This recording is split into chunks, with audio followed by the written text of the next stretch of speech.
Hello, everyone, and welcome to today's SANS Webcast.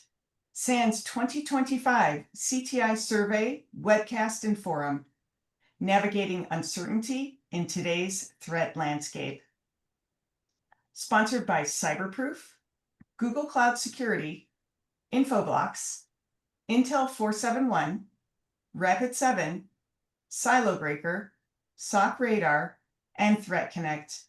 My name is Marilyn Gollier of SANS. Today's featured speakers are Rebecca Brown, SANS Certified Instructor Candidate and Course Author, Andreas Stefanakis, SANS Certified Instructor, Dan Cole, VP of Product Marketing at Threat Connect, Vicente Diaz, Security Engineer at Google Cloud Security, Andy Grayland, CISO at SiloBreaker, Ashley Jess, Senior Intelligence Analyst at Intel 471, Bart Lenards Bergmans, Senior Product Marketing Manager of Threat Intelligence at Infoblox, Nathaniel Ribko, CTI Team Leader at Cyberproof, and Ensar Secker, Vice President of Research and CISO at SOC Radar.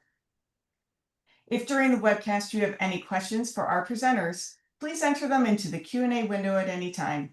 Please note that this webcast is being recorded, and a copy of the slides and recording of this webcast will be available for viewing later today and can be found on the SANS registration page. And with that, I'd like to hand the webcast over to our presenters.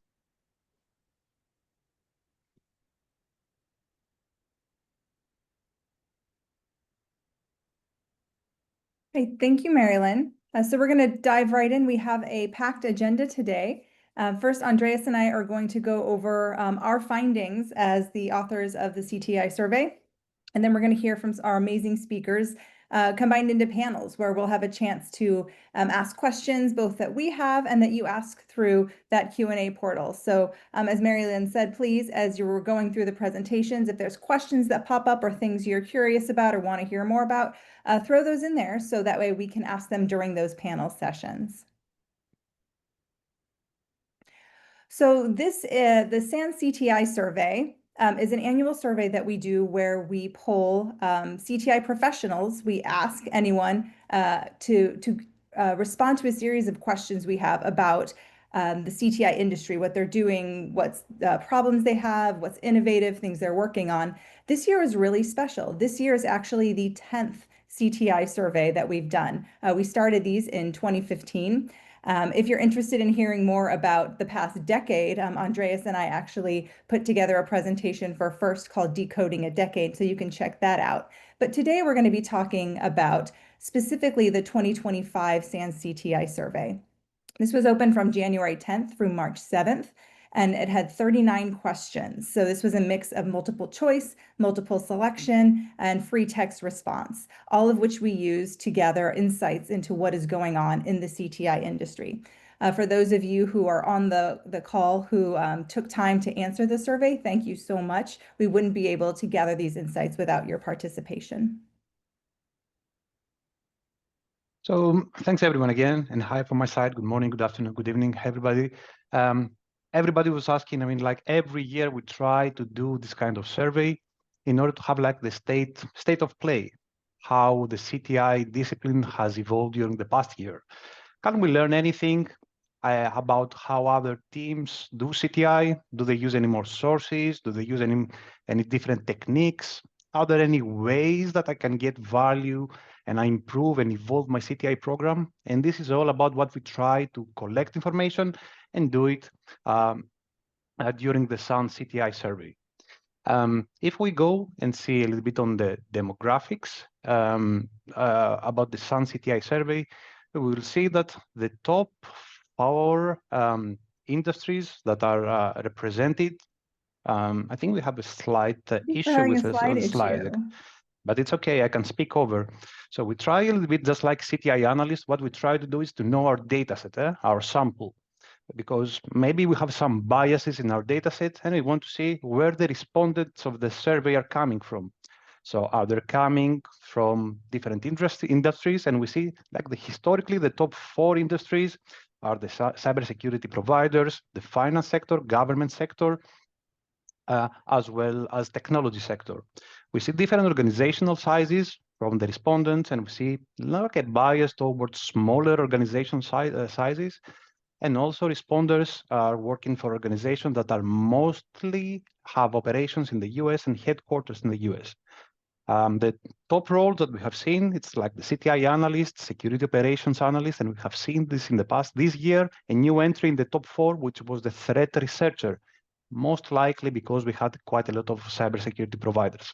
So looking at the demographics, we may have some kind of expectation of some findings throughout the survey. Rebecca, talk to you, please. So one interesting thing we wanted to call out is that we might start to see changes in both the respondents and the responses into the survey, starting primarily this year.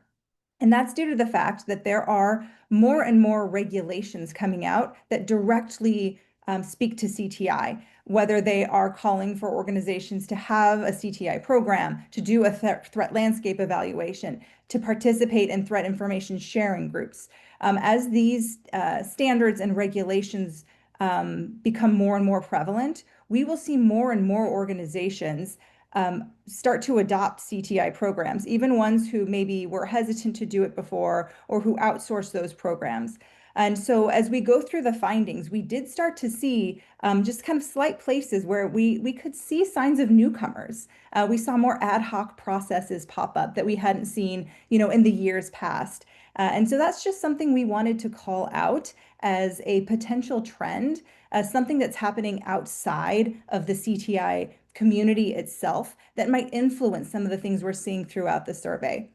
We thought it was really interesting. We will have to watch over time to see how these continue to evolve, but it does have the potential to change the way that we work as an industry, which will then reflect. So, come back the 2026, 2027 CTI surveys, and we'll see how these regulations continue to shape the industry.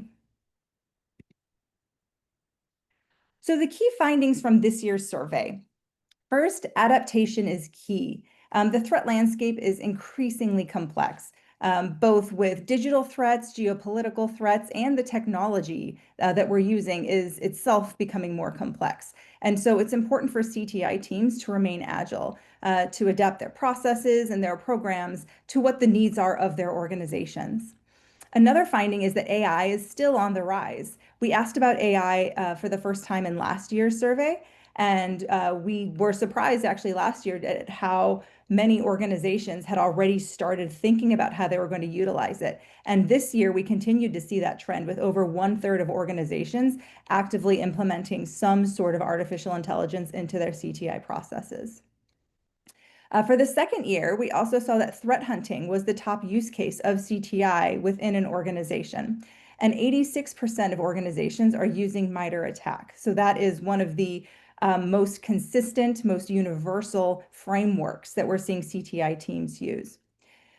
We also called out a trend of CTI teams favoring external intelligence to internal. We thought this was really interesting, especially looking back over the past decade when we first started asking how CTI was being used, where the data was coming from. It was very, very heavily biased towards incident response data. That is where some of the very original CTI reports came from.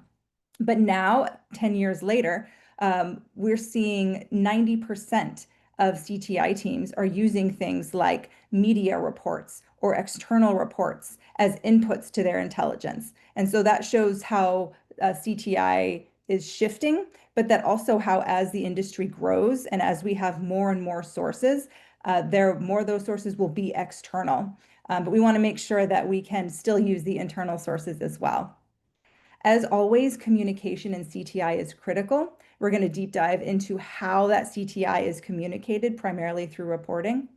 And then finally, as always, the emphasis is on showing value. Organizations really want to show how CTI is benefiting their overall security posture. It's difficult to do, but there are ways to show that impact and to show that value. All right, Okay, Andreas. first things first, about CTI teams. We observe the evolution of CTI discipline from being like a very niche function to like be an integral function within cyber defense teams. So we now see 93% of organizations have some form of in-house CTI capability, which is quite interesting. We see 52% of respondents of organizations having a dedicated CTI team. Think about it, it was in 2018, this was 42%, like 10% lower.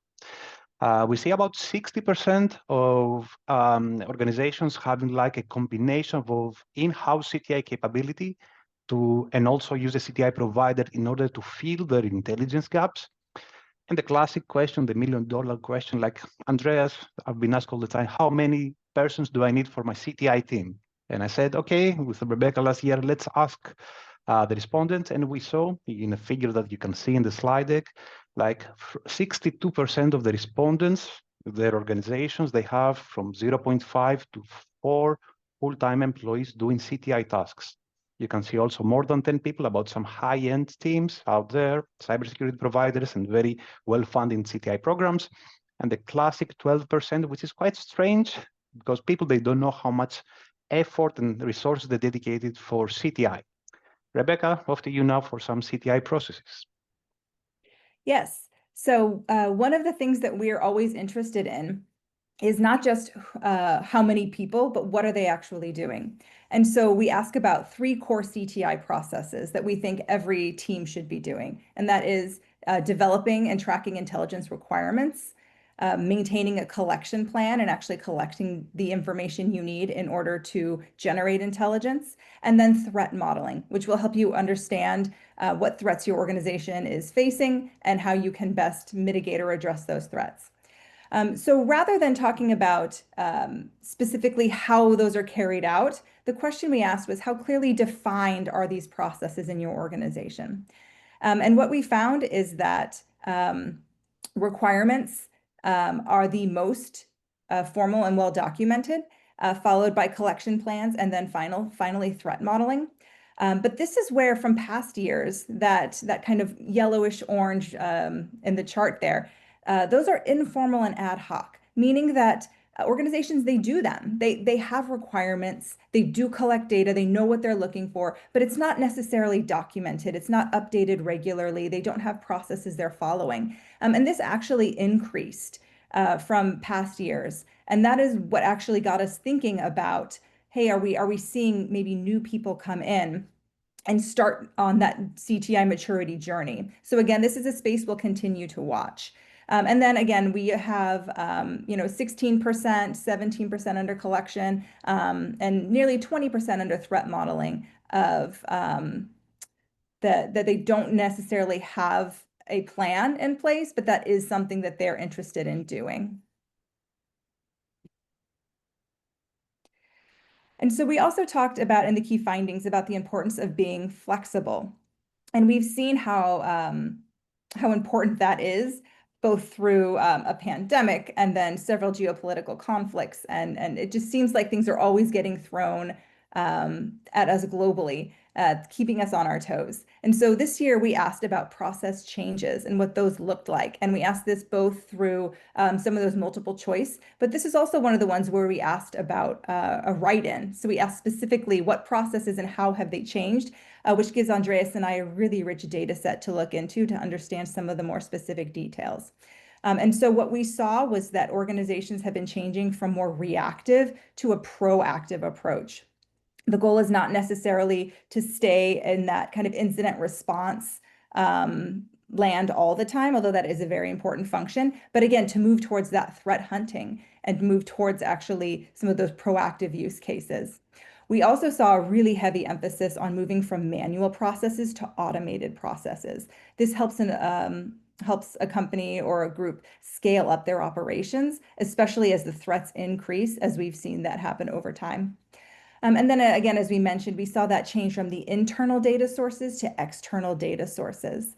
As you can see here, the first chart here is external data sources. So those are things like media reports, vendor threat feeds, community industry groups, and public CTI feeds. And some of those are being consumed up in the 90%, 80 and 90% of organizations are leveraging those. The lowest one there, which we've seen over time, is that closed and dark web sources being utilized about the 50%. And over on the right is actually internal data. And what we're seeing here is that internal data, things like security analytics, vulnerability data, incident response, and forensics, are clustered at a much lower level. So these are mostly around the 65% being utilized. So far more organizations are leveraging that external media than their own internal data. And that can be for a variety of reasons, but it is really important to make sure as an analyst that there aren't silos in place, that you're able to join that information to get the most value out of that external data, and to always be thinking about that really, really rich data set that you have inside your organization and how you can use that in order to improve your security as well. Yeah. So we spoke about organization moving on the proactive side of things, and it's quite interesting. For second year in a row, we asked, and we have seen threat hunting being the top use case for using CTI. So we asked one iteration at the respondents on how do you use MyThreatAttack? It seems to be the most prevalent analytical methodology and this knowledge base. And actually 80% of the respondents, they indeed use MyThreatAttack. The top use case for MyThreatAttack is threat hunting. You profile the threat actor, you have the TTPs, and there are different use cases, as you can see in the slide, for defense, for validation, but also for communication. So seems like MyThreatAttack is nowadays the lingua franca, like the global language that responders and security analysts can communicate for the adversary TTPs. And I think it's a good opportunity for organizations out there to start having more and more and jump into the MyThreatAttack framework. Speaking about communication, this year we found that for a second year in a row, reporting was the top CTI dissemination methods, and we saw a huge increase from 62% in 2022 to 80% in 2025. It's interesting that we saw this increase, and we try to understand, CTI is a field that's coming. We have stakeholders that need a little bit more polished products and very tailored ones. We have seen also the threat intelligence platform integration being the number 2 method for dissemination with 72%, and we have seen 70% utilizing threat intelligence platforms for disseminating tactical data to detection and response systems. We can also see, for example, emails or slide decks and briefings on how CTI is communicated within organizations. We went one extra step and we asked, okay, you say about reporting, but what are your deliverables? What are the reports that the CTI teams create? And as you can see, number 1 deliverable by 68% of the responders was the threat landscape report, which is now so popular. So almost 7 out of 10 CTI teams, they produce threat landscape reports. These are reports on informing operational and strategic audience on what are the threats that the organization should care, what's out there, and they inform decision-making and guiding investment. There are also tactical reports like be on the lookout reports about malware outbreaks, phishing campaigns, incident after reports, like the giving context to incident responses. We have also the intelligence summaries, the classic deliverables about security news analysis.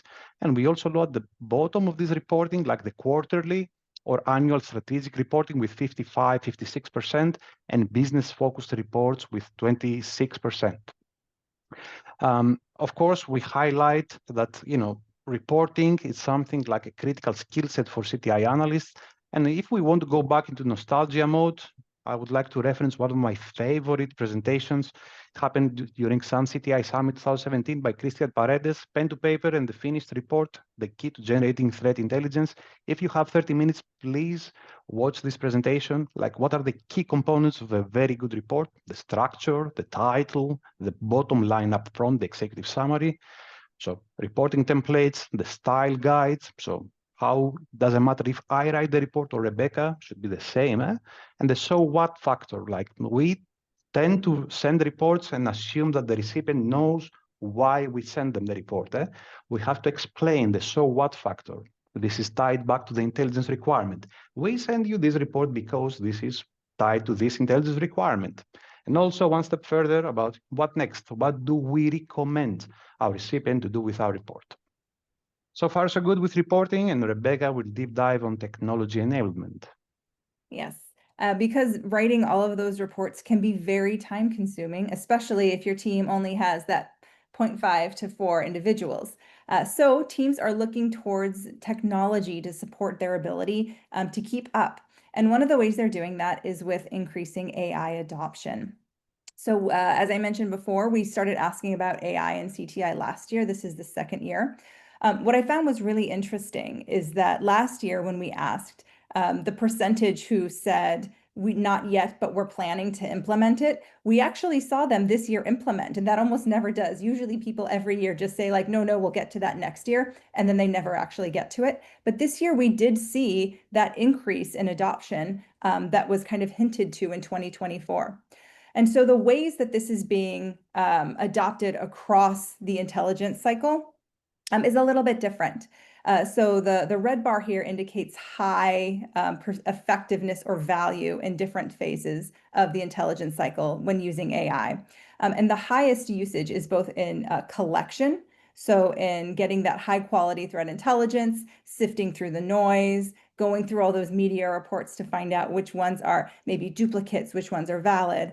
And then the other one is with the analysis. So this is helping analysts prioritize and process that data, doing some of that initial triage, and then also helping find some of those initial connections and patterns that can drive an analyst towards focusing their attention on a particular thing. So we saw, again, those are the highest areas, and also medium areas. Both were in analysis and then exploitation, structure, and enrichment of data, which I know has long been a pain point for CTI analysts. The areas where we saw lower perceived value were, first of all, the direction and feedback, so generating intelligence requirements, knowing what's important for your organization. And I think that makes sense. That's not a place where I think AI can just be plugged in and worked effectively. It takes a lot of talking to people, building relationships within your organizations, but also in dissemination, we're seeing a lower perceived value. In fact, that is only about 11% of respondents felt that there was high value for dissemination. Andreas and I think that this actually could be an area of opportunity, which we'll talk about, because there's, as you think back to those long list of different types of reports, if you're trying to tailor or customize your reporting or your findings towards a particular audience, that could be an area where AI could benefit you, especially as we see more and more vendors and tools start to integrate this automatically into their processes. So some of those insights that we pulled out from the write-in fields as well, where we asked organizations how they were using AI, talked about how that vendor integration is really beneficial towards helping organizations adopt things like large language models and helping sift through large volumes of technical data. But it's not always easy. It's not, as we mentioned, you can't always just plug it in and say AI is going to solve all of our problems. One of our respondents pointed out that as a small team, there can be a lot of value in implementing AI into some of their processes, but that still takes time to do. And that means taking time away from existing work that is being done, and it can be hard to carve that time out. So in addition to leveraging AI, leveraging increasing automation is also beneficial towards organizations, and something that we're seeing them increasingly do. So 74% of respondents have tooling built in that support automation. However, 41% still say that interoperability and automation is a challenge that they're struggling with. And I love this quote at the bottom where they said, the goal should be to automate the boring parts and ensure that the human analysts can spend time where they can be most valuable and feel most fulfilled. And I think that should be kind of the goal when you're thinking about automating, is what can you do that is the repeatable drudge work, and leave the things that really require that human thought and that human touch, and that really bring analysts benefit, and then you can let the tools do the rest. Yeah, so let's speak about the impact of CTI. Let's address the elephant in the room. I mean, how many of us have thought about it, by doing all this kind of CTI work? What is the added value that we provide to our organization, to our employer? How do we know that by doing our CTI work, we make a difference? So it was interesting that, and how do we measure this kind of impact, the effectiveness of our program, of our day-to-day work? Last year, it was 36% of the respondents that measured the effectiveness of their CTI program. This year, it's a little bit better. It's a lot better. Actually, it's 55%. Still, we see an improvement, but still there is a long way to go. There's still like 1/3 of the respondents, they don't measure the impact of their CTI. So you invest in CTI capabilities, but you don't know if what you provide, it's good enough or good, or what is the value that you give to your organization. We ask different the respondents about what they do if they want to measure the effectiveness. Some of them, they use KPIs, strategic roadmaps, industry benchmarkings, but everybody, they're struggling on their day-to-day work. Quite a few of them mention about CTI capability maturity model, which is a community-driven and new community-driven model that tries to provide a strategic roadmap for your CTI program and enhance your engagement and support from stakeholders. And what is super interesting, in the latest version 1.2, there is an appendix with a lot of CTI metrics per domain. For example, metrics of how CTI supports fraud, how CTI supports risks. And it's highly recommended to do and deep dive and utilize this kind of CTI metrics for your CTI programs based on the maturity level, of course, that you are now or you want to go. We also ask, because if you want to get actually feedback on how your CTI program, what is the value of your CTI program, you have to go and speak and get feedback. So we ask the responders how they gather feedback. And most of them, like 84%, they do it by direct feedback through meetings, which practically means that most CTI programs, they do have some form of feedback loops, which is great. We saw with 57% CTI feedback as part of annual or semi-annual program evaluations, like very formalized process. But what we see and what we recommend, qualitative feedback, but also feedback from CTI metrics, quantitative feedback would be great if you want to assess your current state of your program and move forward. Now, if we want to speak about roadblocks about CTI, the classic one that we have that's consistent #1 throughout the years is lack of funding. And if you think about the data set, the fact that we have like smaller organization, maybe that's why this year we see like a 10% increase about the lack of funding as reported by the respondents. It was interesting, the management buy-in also was the second biggest one and increased compared to last year, although management and executive, they have more input for intelligence requirements. And then we have the lack of technical skills and analytical skills for as key roadblocks. Of course, we can see the return on investment that we spoke about. Maybe the CTI metrics can help you how you prove value. And these are some of the roadblocks that we have seen from the respondents, but also we have opportunities for growth. Rebecca, back to you.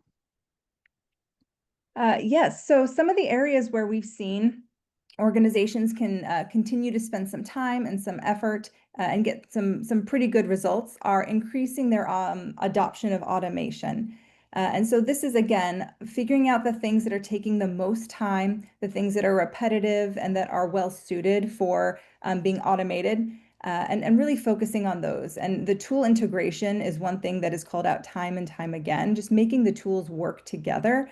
And having something like a threat intelligence engineer whose job it is to know how the tools work and making sure that they can effectively work together can really benefit an organization in a CTI program.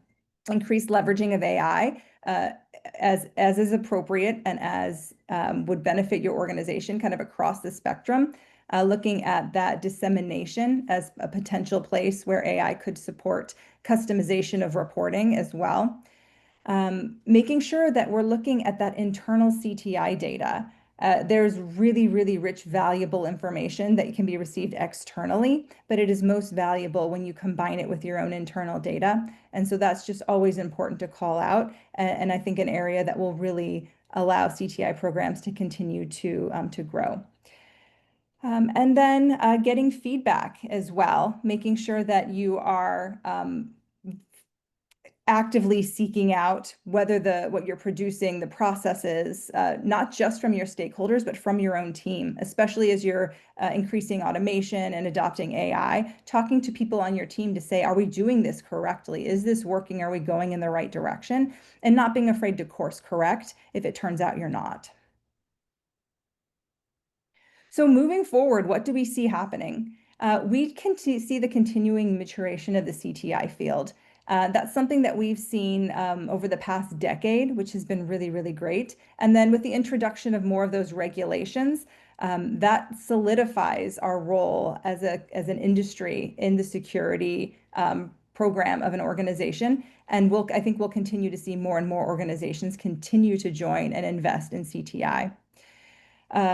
Investing in skills, training, and those core competencies is key, especially as organizations continue to adopt and to accelerate their programs, making sure that you're not losing the fundamentals, you're not forgetting about the intelligence requirements, collection plans, and threat modeling.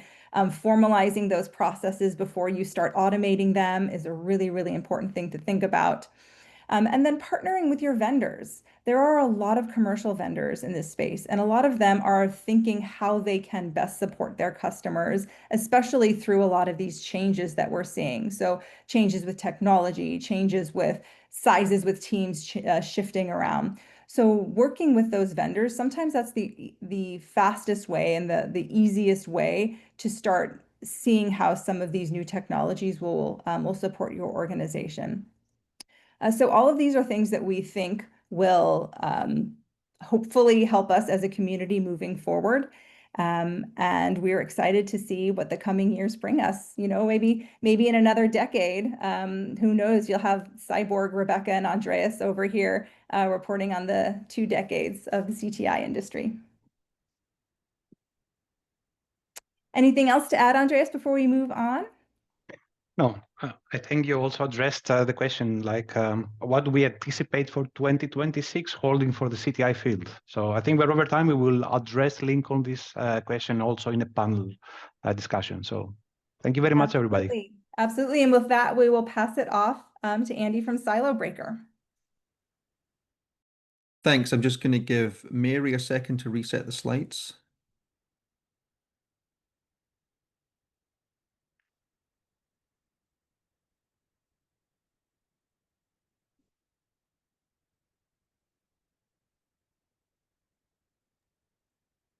Andy, go ahead and present. It looks like I will have to re-download a different deck in order to get rid of that. It looks like I've got control. That's fine. We can go like this. Great, thank you. Hello, everyone. My name is Andy Grilland, and I'm the Chief Information Security Officer of the open source intelligence company Silo Breaker. I think the concept of cyber threat intelligence at the level of a SOC analyst is fairly mature and accepted as a requirement in large organizations, but I think that CTI can be utilized far more throughout an organization. As a CISO who uses threat intel to help steer my security strategy, one thing that has become more apparent to me over the years is the importance of geopolitical OSINT when attempting to fill in the blanks in any intelligence requirements. It therefore came as no surprise to me when I read in the report that 82% of respondents consider geopolitics to be an important factor when determining their PIRs, up from 79% in 2024 and 71% in 2023. Additionally, I noted the report highlighted the showing the value of CTI out with the core CTI function was key in this turbulent economic time. Being able to readily demonstrate the value of CTI to key decision makers within your organization will help to ensure that it's given a fair share of future budgets to continue to keep you and your customers safe. To introduce this topic, I'll give some important context on the different levels within an organization that CTI can be used. And I'll also touch on the importance of making sure that your CTI intelligence gathering comes from a broad range of sources. From there, I'll give two examples: strategic and operational planning, showing the utility of Geopol, and getting ahead of the information cycle, describing one way to demonstrate value to key stakeholders. As I'm sure most of you have experienced, traditional intelligence is created in silos. Generally speaking, physical intelligence will be collected and processed distinct from strategic and political, and again from that of cyber. There's a good chance that a threat actor seeking to harm your organization through cyberspace will actually have means or motivation stemming from a completely different silo than the cyber one alone. It's therefore vitally important that your cyber threat intelligence encompasses data sources from all of these silos in order to provide the most accurate and timely reports possible. You'll see in our worked examples later in this presentation how these silos merge to form a more accurate picture of an emerging threat. In the context of organizations, CTI can be viewed at three distinct levels: tactical, operational, and strategic. At the tactical level, CTI teams deal with very structured data of IPs, hashes, indicators of compromise. It's deeply technical, and it's mostly used by SOC analysts, IT security system owners, and incident response teams. Tactical CTI is leveraged to help us make immediate responses to indicators and incidents impacting our organization right now, such as brute force authentication attempts from a particular IP address. At the operational level, CTI can incorporate a little more of the structured technical data, as well as we're beginning to move into the realms of unstructured data here. Operational CTI will be used by technical team managers and some CISOs in order to make decisions about where to prioritize resources over the coming week, or where to allocate teams to particular reactive defensive measures. An example of this might be learning that a threat actor is planning to target your sector. You might use CTI to identify this threat and then to help you construct an effective and efficient defense against it. Finally, strategic CTI deals with helping executives meet corporate objectives. It solely relates to unstructured data. No one at this level cares about IP addresses and hashes, but instead they care about trends, threats, and motives. The people who will be interested in the output of this level are CISOs, CEOs, board members, and major shareholders. An example of the type of actionable intelligence at the strategic level could be identifying that push MFA fatigue attacks increased by 300% in 2024, and therefore the business case for FIDO2 keys that was a nice to have at the start of this financial year has become the third priority spend for the budget proposal in 2026. Having identified the CTI levels that can be used by a CISO directly, I'll run through two examples from my work. The first relates to a strategic and operational planning, and the second is about getting ahead of the information cycle. So with strategic and operational planning, the areas that might be of interest to us are emerging trend analysis, geopolitical issues, answering questions like, why might this threat actor attack me or my supply chain? What are their motivations, tactics, techniques, and procedures? And where should I, as the CISO, invest the time and resources of our organization for best effect? Let's look at an example from early May, where I conducted some analysis on emerging threats to Silobreaker and our customers. Here's a search for current trends in cyber attacks across the EU. DDoS activity soared in the period 2022 to 2024, but we can now see in 2025 that most of the news stories are actually about authorities taking down DDoS infrastructure and arresting suspects. Perhaps things are getting better in this area into 2026, and we can reduce that as a priority. That's a very high-level trend that you could likely understand from watching the national news, but we can drill down deeper to see if these threats are actually likely to impact our company or customers specifically. Here's a list of active malware being reported right now, ordered by the number of occurrences over the last 1 to 30 days. We should check to see if the threat actors known to use these tools are likely to have a motive to use it against us or our customers. We can drill down into the malware lost keys. Here we can see OSINT sources reporting that lost keys is associated with Russian-backed hacking groups targeting European officials. I mentioned earlier that we can't just look at cyber in a vacuum. The other silos of OSINT come into play here, so maybe we want to consider the geopolitical dimension to this threat. Why is a Russian-backed hacking group targeting European officials? The source goes into more details about the malware, the organization using it, their motives, and their targets. The malware is being developed by Russian-sponsored threat actor Cold River with a motive to impact the war efforts in Ukraine. The targets are NATO officials, NGOs operating in Ukraine, European security and policy advisors, and media professionals. So if you or any of your clients fit into those categories, this might be interesting intelligence for you. Going back to the overview, another malware of note seems to be the Romcom rat. The sources here details the threat actor Romcom is a Russian-based hacking group with financial motives, but there is evidence to suggest that they carry out ad hoc work in support of Russian strategic interests. This report highlights 2 recent exploitation examples of a UK retail and hospitality company, as well as UK critical national infrastructure. The malware gains its foothold by hackers claiming to be customers making a complaint via a complaints email address or web portal. The complaints contained a link to a Word file that utilized Microsoft Word vulnerability to install the latest Romcom rat onto the target's machine. Whilst the examples examined in this source are from the UK, other historic examples include targets in the US and Germany.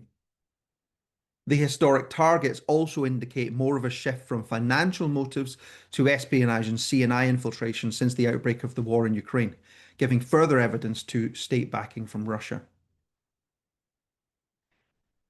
Those are the operational considerations that you can use OSINT to help provide actionable intelligence. And using the strength of geopolitical OSINT, you can build up a picture of the emerging threats that will enable you to direct your next year's budget in the most efficient way. Moving on to the second example, there's nothing worse as a CISO than being ambushed with information in a corridor by the CEO or by a customer through email about something that you've not yet heard anything about. Getting ahead of the information cycle is one of the biggest challenges for CISOs and organizations in general. But if you can pull it off, it'll inspire confidence and trust in your competence and ability to deal with emerging issues. The most common types of information that someone might hear before us are attacks on our suppliers and critical vulnerabilities that might impact your organization.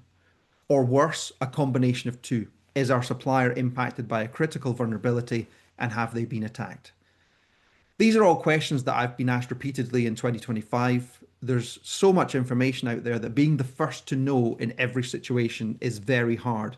But if you can pull it off, your immediate answer to those questions will help you stay ahead of the information cycle. In the UK, no one will have been unaware of the 3 back-to-back hacks of the massive high street retailers at the end of April.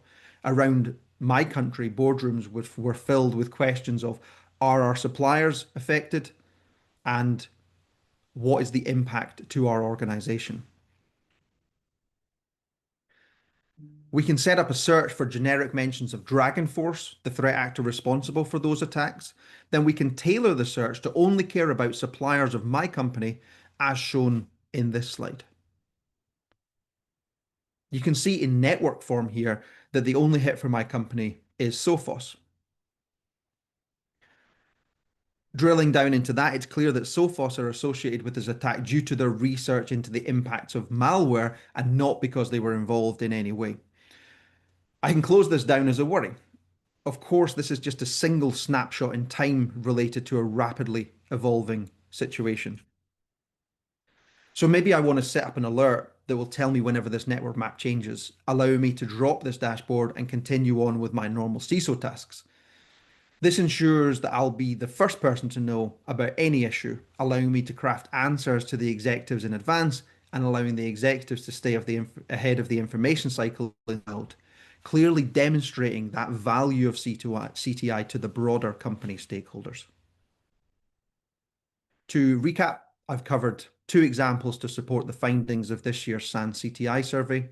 First, to demonstrate the utility of geopolitics in cyber threat intelligence, and second, to show the value of CTI directly to key stakeholders by staying ahead of the information cycle.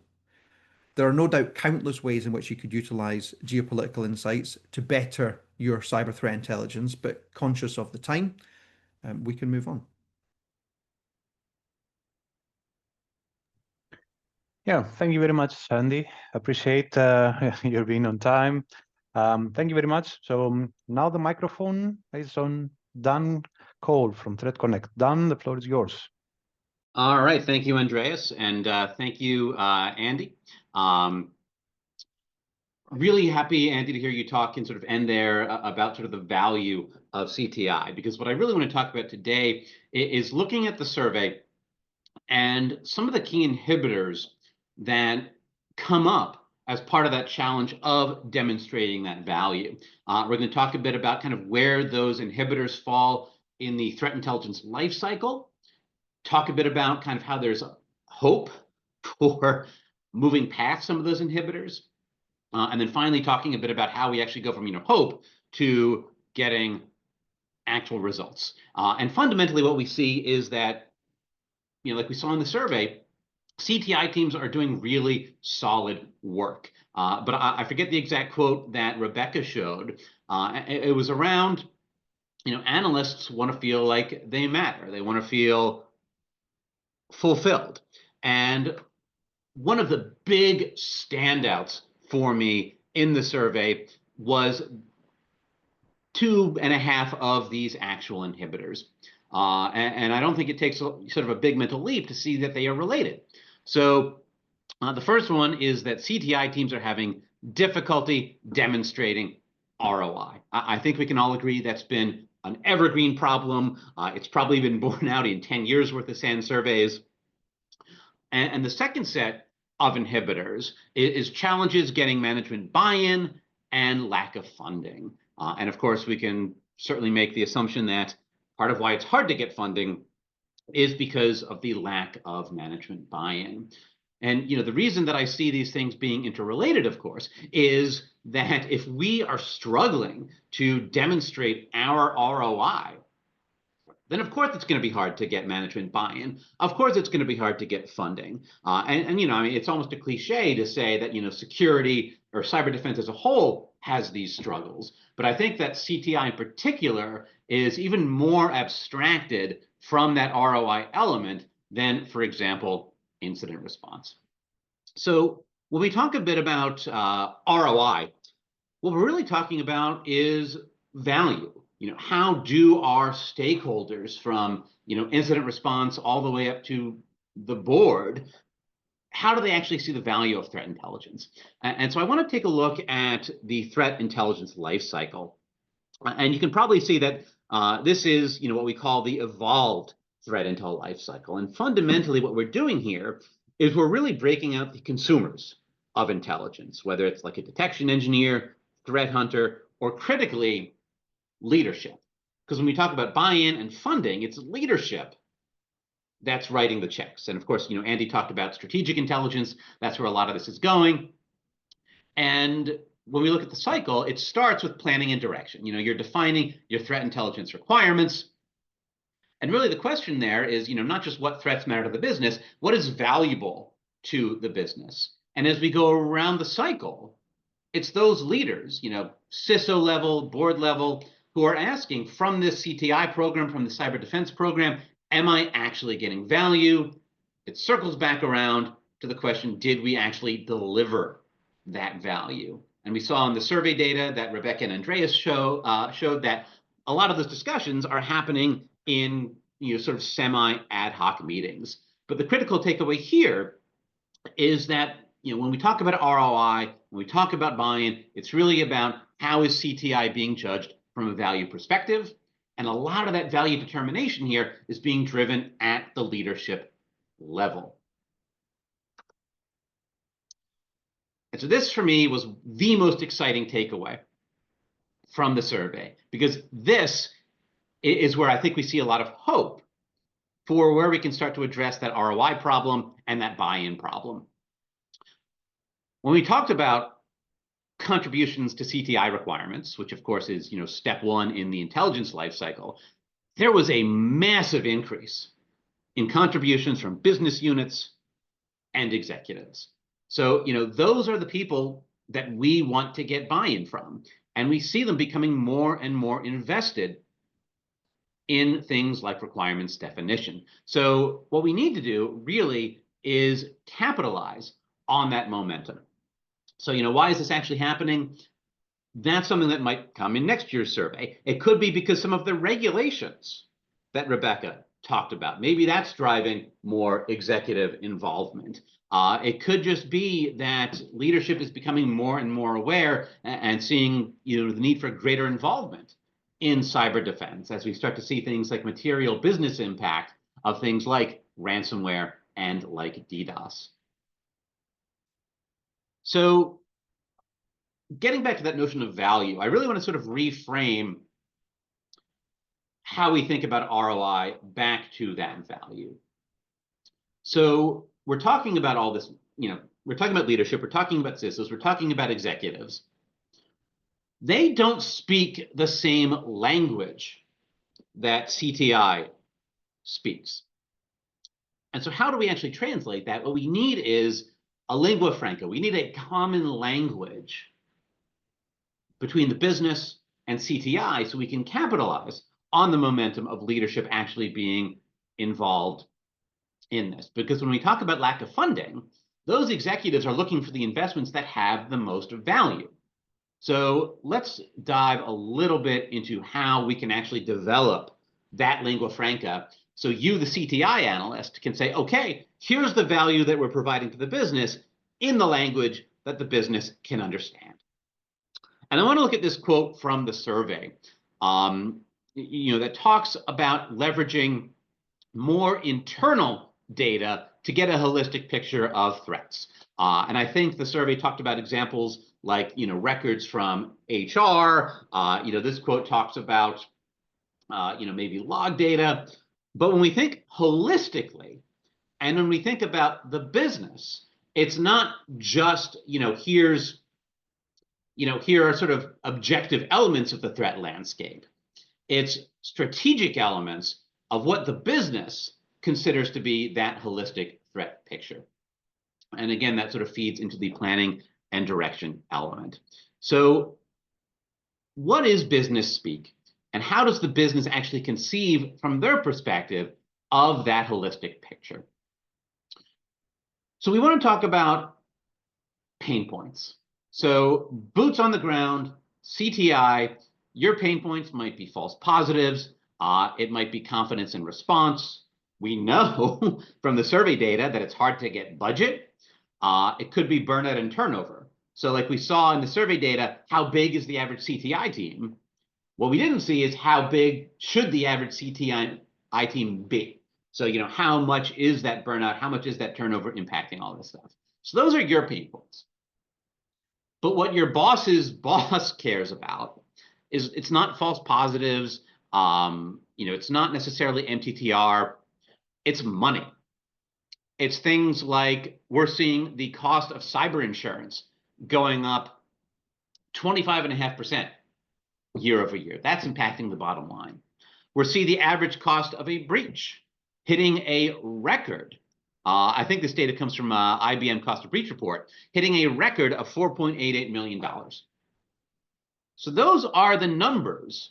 Those are the data points that the business is looking at. So how do we actually reconcile these two sets of pain points? So let's look at MITRE ATT&CK, which we saw was a big focus in the survey. We saw how threat hunting continues to be the #1 use case. So this is how someone in CTI might look at an attack matrix. So how many different threat actors are using a particular technique? What is our control coverage? For this particular ransomware family, what TTPs are leveraged? For this nation state actor, what sorts of TTPs are leveraged? When the business conceives of attack, this is what they see. They look at these TTPs in terms of dollar value. So you might, for example, see phishing as the most prevalent technique for a particular threat actor against a particular industry, whatever. But when we look at the actual financial risk to the business, meaning, looking across, other banks or, other manufacturers, what TTPs are we seeing actually impact a breach? We can actually sort of reverse engineer that to look at the sort of dollar value of these different techniques. So even though phishing is the most prevalent, we can see here highlighted in red that, phishing, the average cost here is $5,500 when it comes to a breach. But for something like bits jobs, PowerPoint died. Mary, you want to see if you can get that back up while I try to talk through this?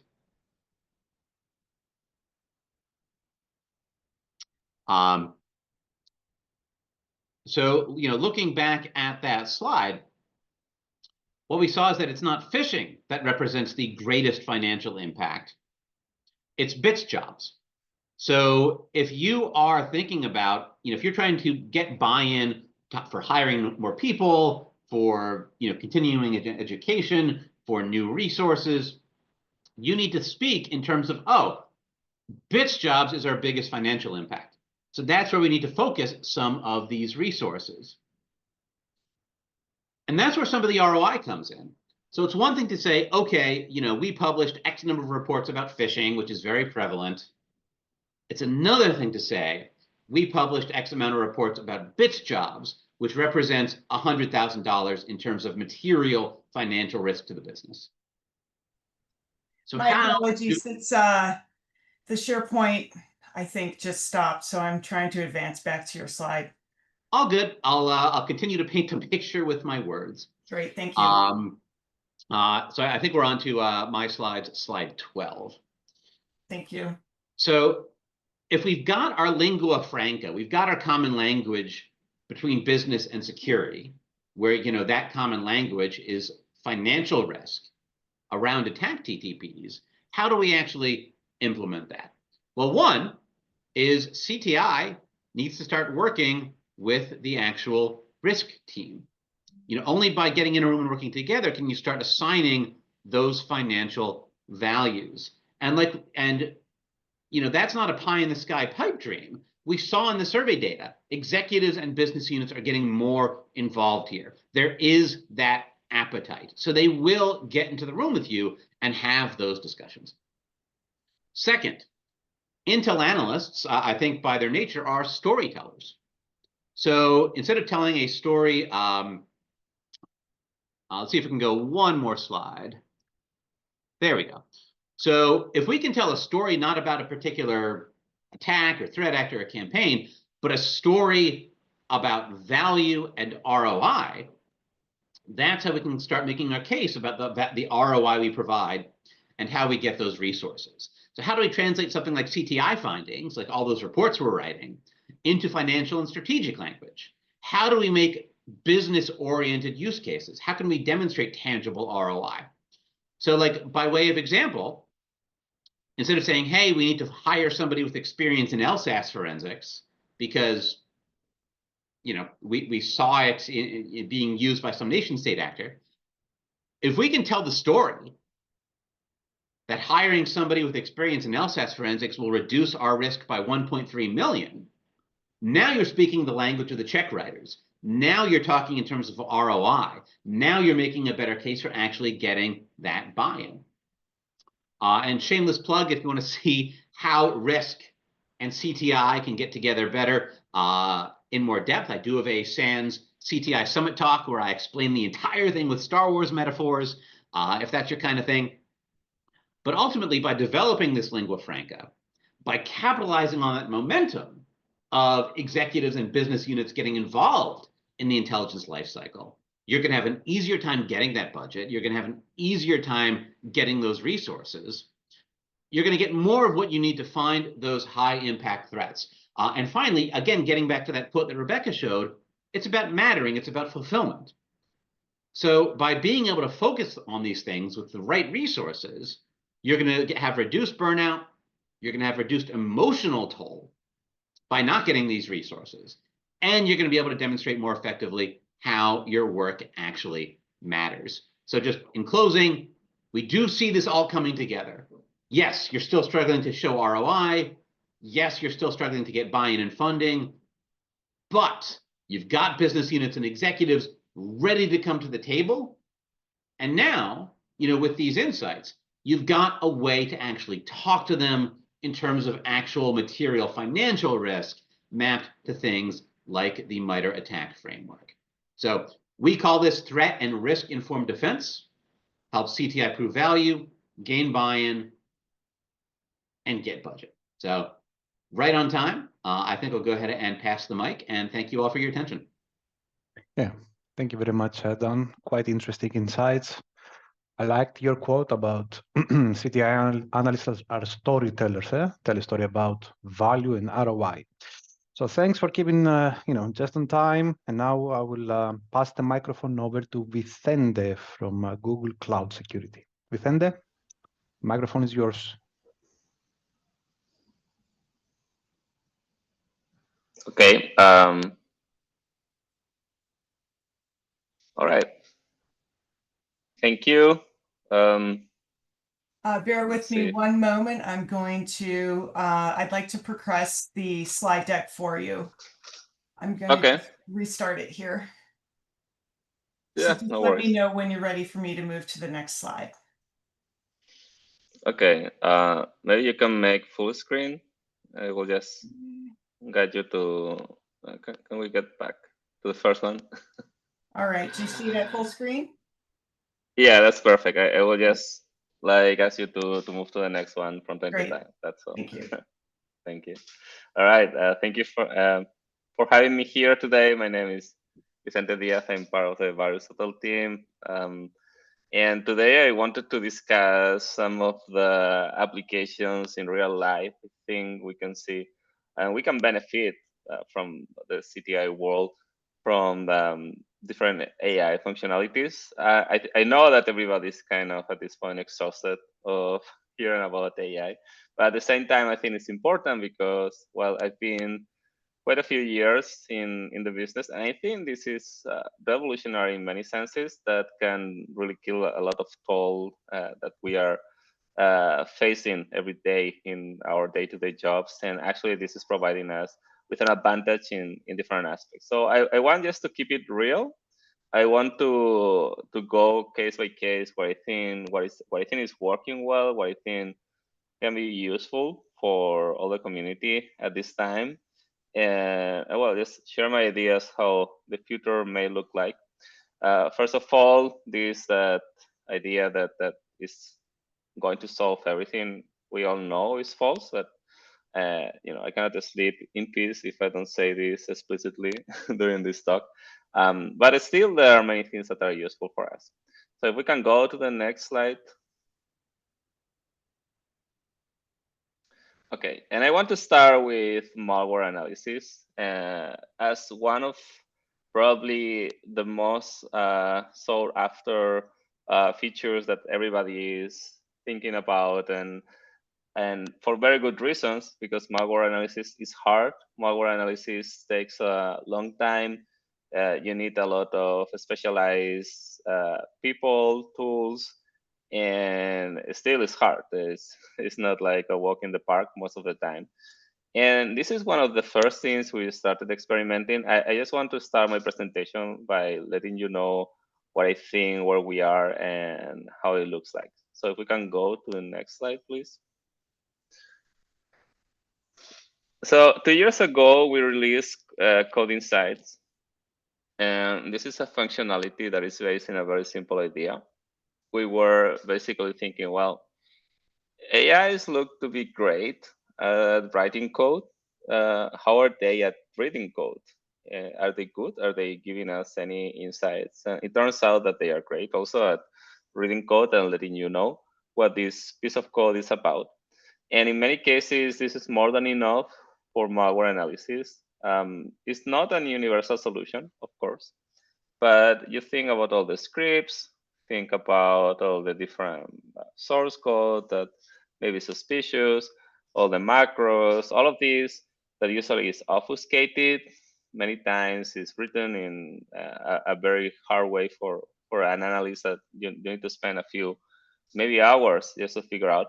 Well, this is something that LLMs can do perfectly, and they can provide you with the information that you need. And for the first time, maybe, we have different additional capabilities that are extraordinary, in my opinion. The first one is that you are not limited to a binary answer, like good or bad. You can actually have all these nuances. Let me tell you one example. If you find some code in your environment, but this is lacking, I don't know, some variable where to exfiltrate the data. In reality, this is not working. And it could be that some security tools will interpret that this is not malicious because it's not working. It's not really exfiltrating data. But you know that you can just use some command line with a parameter or just add it into the code in some script, and it'll be working now. So the capability to determine all these nuances, the capability to actually discuss in a conversation, like what do you think about this or that, or take this into consideration, prompting in different ways.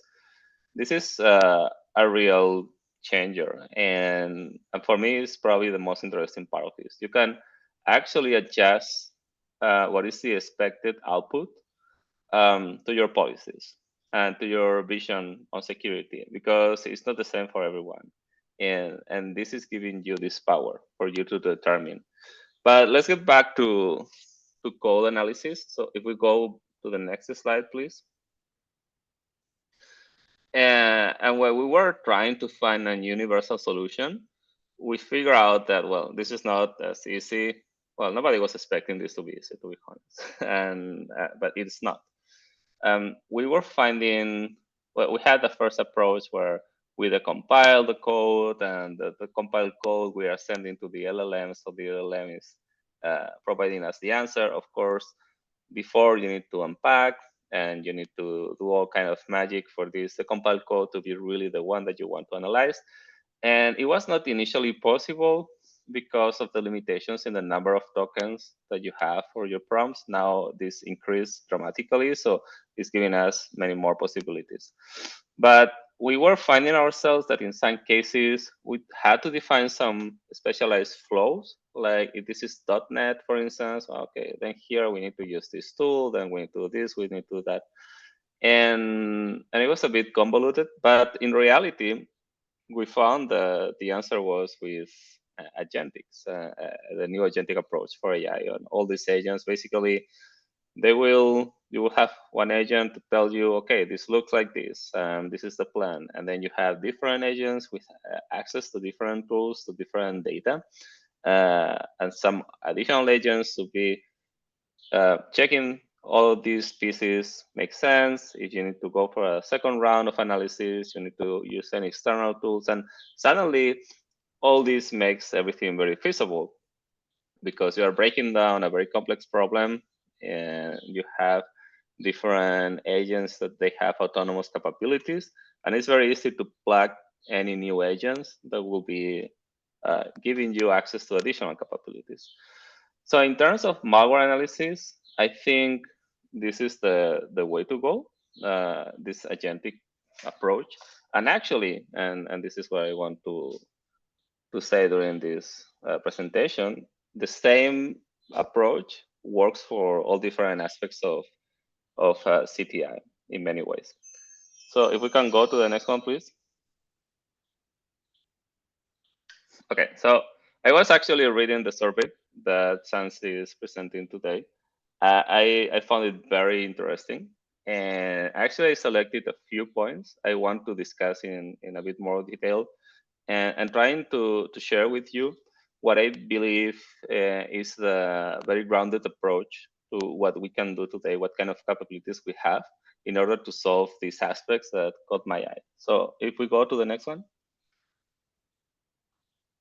Okay, the first one is I summarize as one of the needs, one of the aspects of the survey is the need to enhance communication with AI integration, or the possibility to enhance this communication with AI integration. Communication being the key here.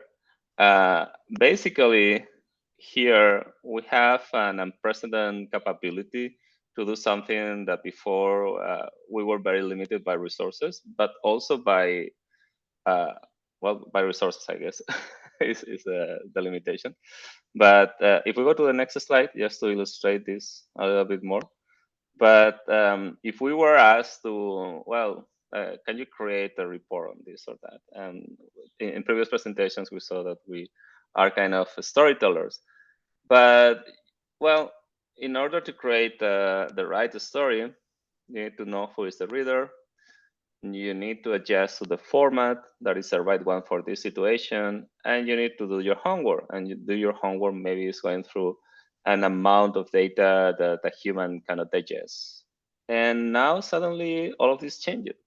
So we all have been playing with summarization capabilities and the like, and suddenly we have these tools that it's not only about the capability they have to summarize, it's also about the possibilities, because we are feeding this with semantic information. The semantic information is limited to, let's say, what we were creating so far. So this kind of threat reports whatsoever. Now we don't really need to do that anymore. We can think in different terms, what is optimal for an NLM to digest, and how we can put at its disposition data that is fresher, that doesn't need to go through the process of being converted into a report that is just a very static piece of information in time. Meaning that, well, this is giving us incredible possibilities. Yes, we need to think what is the best way to serve this fresh information for the LLM, and then forget about the concept of a static report. We just need something. Here it is. And yes, it will be changing, but it's normal, because if you ask me something today, maybe tomorrow I will answer differently, right? It shouldn't change if it is the same thing. But what I'm saying is everything is more dynamic, and we can go to a different level of detail in order to feed LLMs to obtain the right answers and to adapt this to the reader immediately. So suddenly we can digest way more information. We can adapt this to our needs. And with agents, we can, again, like have different layers. We can have different sources, different trusts. We can create like guardrails, etc. So countless possibilities. I think this is a very good use and very immediate for AI for all of us. If we go to the next one, please. So the second aspect I selected is about proactivity. And this is something that everybody wants, and it's not easy to implement. We always like to think that we can help in the strategic decision making. We can somehow influence and foresee what are different attacks happening, and they can be impacting us in the near future, right? Well, besides of the discussion about this topic in particular and this approach, everybody has different opinions. I think that it has a clear advantage in the execution of this. So if we go to the next slide, please. In this case, what I want to show you, we can think actually about the communication point before as a very, an incredible way actually to have this proactivity at a strategic level, right? If we go into a more tactical level, all the kinds of tools that we are using for proactivity, suddenly they are also immediately available. And it doesn't, this is not a time consumed process anymore, that this sink in the middle where it's making very hard to have very immediate response for something that we believe is happening or is going to happen. We can actually create this almost automatically and deploy it automatically as well. We can see what are the results, and we can then decide how this adapts to our environment or not. But just to put a simple example in here, this is, again, our agentic approach. We were just extracting IOCs from some very recent campaign and creating some JAR rules, in this case, to monitor the evolution of this particular thread. The whole thing here is that you can do this almost automatically. And I'm not saying the process is perfect yet, but this proactivity now is possible at different levels. We have the data, we have the information. Maybe we didn't adapt yet to this velocity of things, but I think we have now the capability. If we go to the next one, please. All right. And the final point here is about automation, right? Automation is what we all want to do in order to avoid wasting time with things that can be done automatically, right? And in this case, AI is also a big help for this. If we can go to the next slide. Once again, just with the same agentic approach we were discussing, think about the capability to create any kinds of agents. It's like an evolution of what we created in the past, like playbooks and things like that. Now with more advanced and autonomous capabilities, once again, you can plug and play. They can play different roles. These roles can be adapted to what we are doing ourselves, and they can learn from our tasks. You can define these and you can evolve them. And all of these can be deployed in your environment. And this will help big time to automate all these tasks. So the new agentic paradigm, the new types of, the new capabilities that we have around this, I think they are the basis for what in the, I was going to say in the future, but it's already happening. It's going to help us to really develop this automation that we are all looking forward. Next slide, please. Okay, so this is basically concluding. Once again, the only message from me today is it's not solving everything, but it's actually doing a lot for us. And for me, what is most important is thinking how this changes paradigms. It's not only in terms of automation, in terms of creating these deliverables, but it's adapting our workflows with this speed that we now have.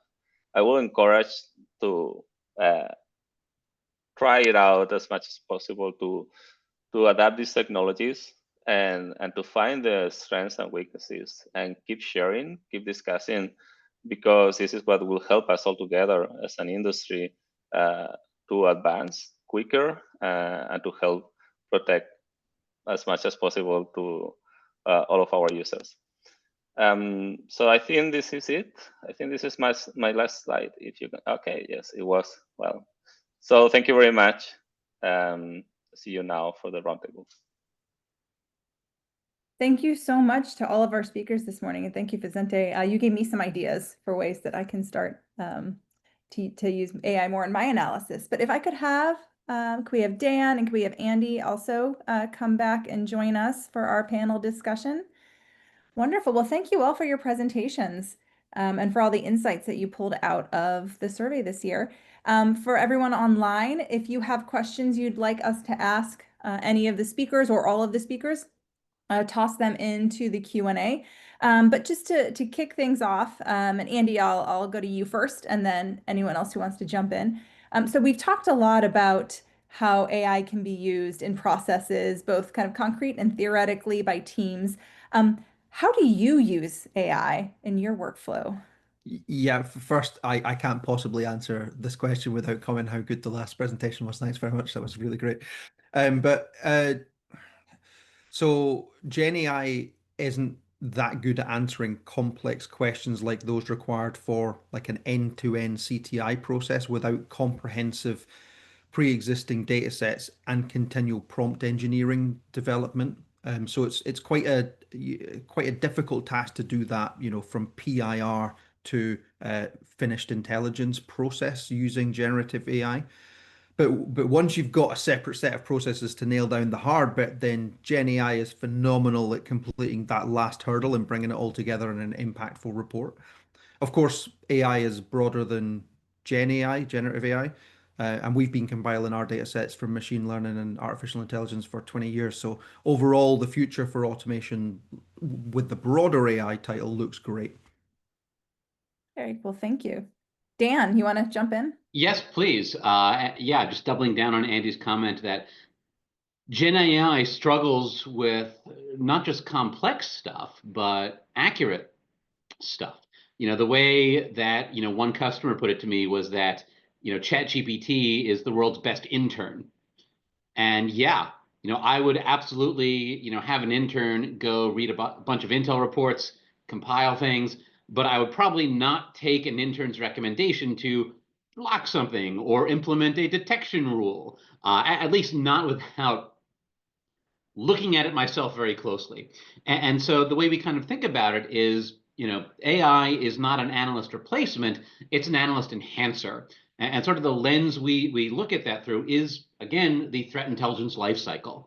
At every stage, collection, processing, something goes wrong, something is frustrating, something takes too long. So, can we apply AI in a particular area? So like for collection and processing, can we use AI to take unstructured data and classify it by like industry or attack technique? For dissemination, like Andy said, can we use Gen AI to generate a report? Or even going back to what I was talking about in terms of speaking to the business, can we take what might be a more tactical report and use AI to very quickly rewrite it for an executive audience? So it's really, again, about breaking things down through the Intel cycle and asking, how can we apply AI to this portion?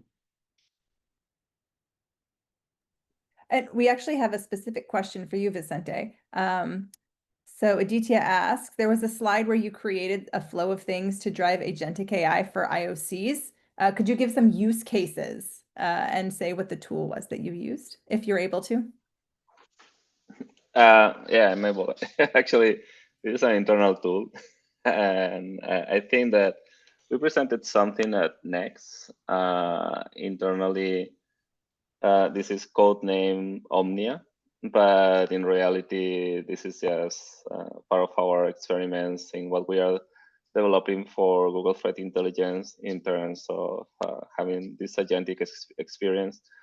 Basically, it's very simple. It's the same concept of agents we were discussing. One is going to go and grab and find what I'm asking for, like, hey, this is the last report, extract the IOCs, and then another one is going to create, in this case, the rules. But it's the same I presented, just an internal version, let's say. Yeah, I think it's quite interesting based on the discussion we have about AI. We have the rise of CTI engineer as a role within CTI teams. It's interesting. And I saw Vicente, step by step what you did. I mean, nowadays, if somebody, CTI teams, they want this kind of people, what is the skill set that's needed? What hinders CTI teams from building this kind of agentic approach that you mentioned? I mean, if somebody wants to follow this path, what is the skill set required? I think it's actually just translating what you know from your team, what you need them to do, and being able to train this properly and to provide the right guidelines. As we were saying before, this is not replacing anyone's job. It's just amazing in the sense of, well, you don't need to read 25 reports and just asking, hey, what about this? What about that? And I'm getting the answers, right? So in the creation of JAR rules, it could be something similar. Give me an approximation. Just tell me the unique streams that you find. Tell me the geometry of the samples, what you see that they have in common. Or if you just want to go for the rule, knowing that this is just an experimental one, eventually we will get to the point we have the perfect rule created from this, maybe. But it's just projecting the workflows you already have I just would say, let's start taking into consideration that now we can have a higher speed, like much higher speed that we were not taking into account before. And these workflows can change thanks to this. But in reality, it's just a projection of what we already have. Yeah, thanks. Dan, Andy, anything to add on top of this? Okay, so I don't know if we have questions about showing the value, the classic one, ROI, and how we can bring together, the CTI team and the risk team, how we can, the CTI team will move away from the threat language towards the risk and business language. Dan, do you want to elaborate a little bit first on this one? Sure. So, one of the challenges there is, there are multiple levels of abstraction. So like, how can I say that, if I write this report about Medusa ransomware, that is going to directly play down $1 million in risk? We can't necessarily go from a CTI analyst to the CISO and make that claim. There needs to be a level of data backing. So one of the things we can do is look across your particular industry or globally and look at actual breaches. So if something like a particular vulnerability was exploited and that cost a particular company $3 million, well, what are the TTPs leveraged to exploit that vulnerability, and can we expand it to our organization? Or, if this organization had 10,000 PII records and it had this material financial impact, and we have 1 million PII records, can we sort of extrapolate that? So, one of the challenges is there is going to need to be some education here. Leadership needs to learn more about CTI, and we do see some of that happening in the survey. CTI needs to learn more about risk and the financials. And by just, even if you can't apply a dollar value to it yet, you can at least look comparatively, again, by looking at other breaches that are happening, and then start to actually make that case. Thank you very much, Dan. Andy, any thoughts? Yeah, I mean, I think Dan answered most of this question for cyber threat intelligence. So let me broaden out the question a little bit to threat intelligence more generally. One of the solutions to this problem is to leverage threat intelligence in as many departments across your organization as possible. One of our largest customers operates independent threat intelligence activities in 6 different business functions: cyber, fraud, physical security, public sentiment, corporate risk, geopolitical monitoring. And it's not possible for threat intelligence to be discarded as a non-essential or undervalued when all of the stakeholders in your organization are actively using it on a daily basis.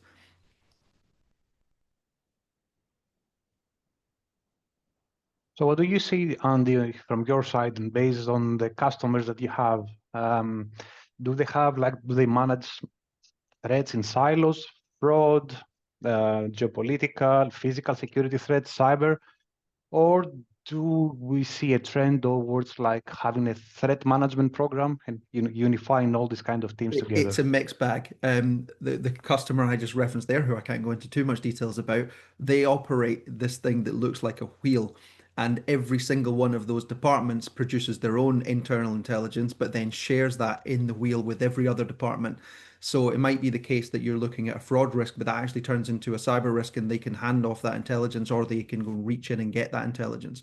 But it is definitely a mixed bag, because some of our customers, we can't even get contracts for the same departments in the same organization where they want to sign the contracts together in order to get better value. They will want to do that independently, and they don't talk to each other. So yeah, it's a big mixed bag. Clearly, the former is the better way to do it. Thanks, Andy. Dan? Yeah, definitely appreciate the comment about struggles with getting those contracts. One of the things that we see is you'll have a cyber intel team and you'll have a physical intel team. And what companies are doing now is they're having both teams buy the same tools, because it's like, hey, we can use the same ticketing system or whatever for both physical intel and cyber intel. And they're so close, but then they stop there. They don't actually get those two teams who are using the same tools actually talking to each other. Now, we do see some progress being made, especially with some of our more mature financial customers, where it starts with cyber intel talking to actually fraud teams. They do see that bridge, and some of them are evolving to bring in physical intel. It is slow, it is painful, but I very much agree with Andy that there is so much potential there that it has not yet been realized. Yeah, thank So you. we've got a Vicente? question from online. I think that kind of ties back to what we were just talking about, which is that communication and that relationship building and knowing the teams you're working with. I think we can view that as sort of a fundamental security process. And our question from Chris, and this is a good one. With the role that AI is playing both in attack and defense, how useful or practical will the fundamentals be in the very near future? For example, people just starting out in the industry, should they start learning and focusing on fundamental cybersecurity, or will that be obsolete? Anyone want to jump in? Any takers? I don't think fundamental cybersecurity will be obsolete in the next 5 years. And this is recorded, right? So you can quote me on that in 5 years' time. The problem with, as this is exactly what Dan said, is that right now you can't rely on artificial intelligence to give you something that you should make a concrete decision on. You still need somebody who is able to review all of the presented evidence. Now, AI is great at presenting all of that evidence to you in a quick, nice, easy format, and you can then check it more easily than you could do going out and sourcing it all yourself. But you cannot possibly do that review without having all of those baseline skills.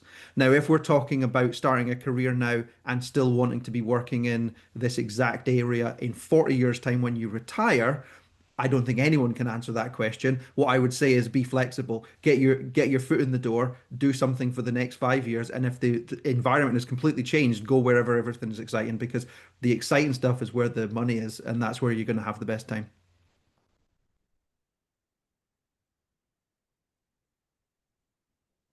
I'll just say ditto. Yeah.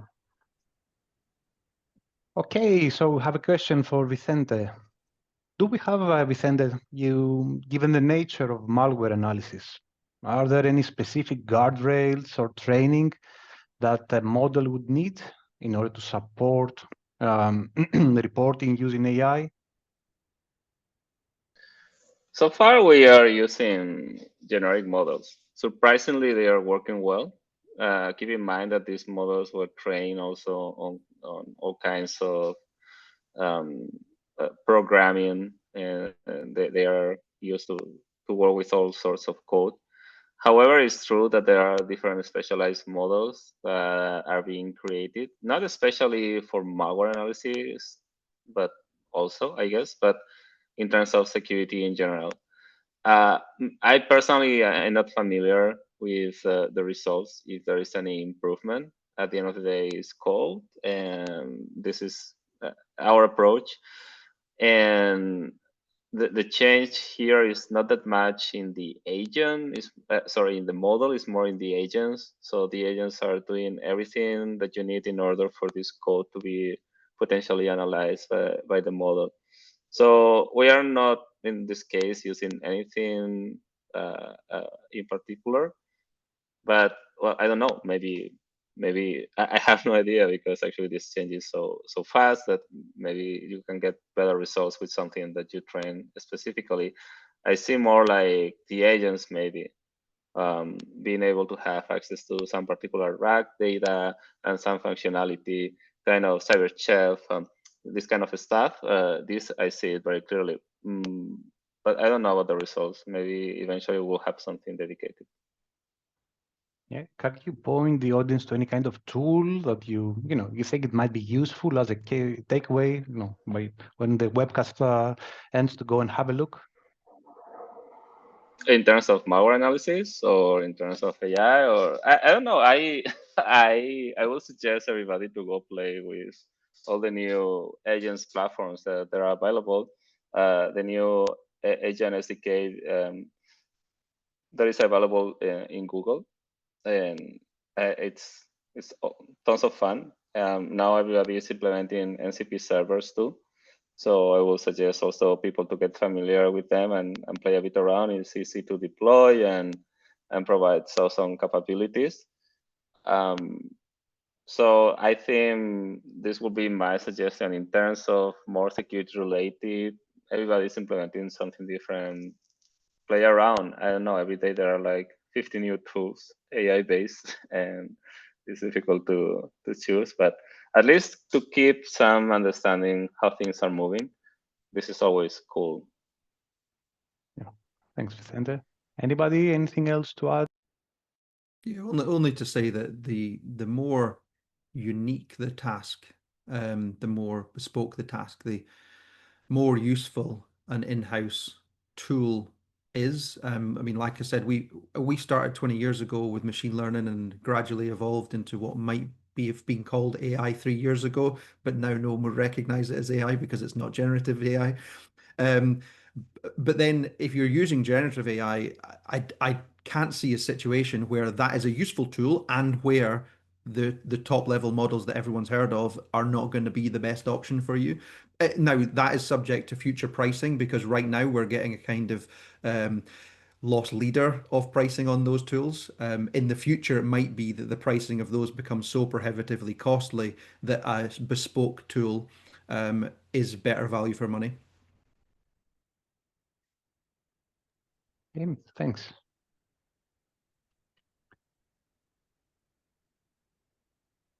I think we have another question from, so how can we better leverage AI for vulnerability management? And how can we prioritize remediation in a timely fashion for the critical vulnerabilities? Given the huge number of vulnerabilities being published every week, do we have any advice? Anyone? Dan?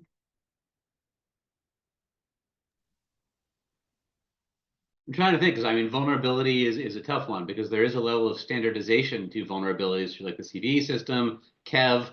And when you talk about that sort of standardization, you know, like coding or math, that can often be a challenge for Gen AI. And, you know, Andy was talking about AI that is not Gen AI. You know, those are situations where, you know, you might find more utility for vulnerability management.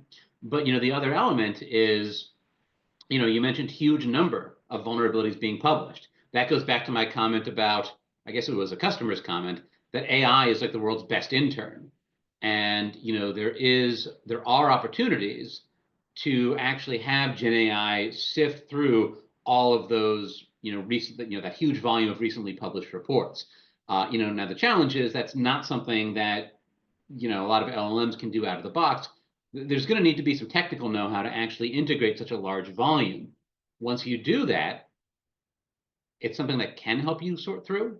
But I think, you know, not to criticize AI, but there's a lot of missing pieces of the puzzle with what's published.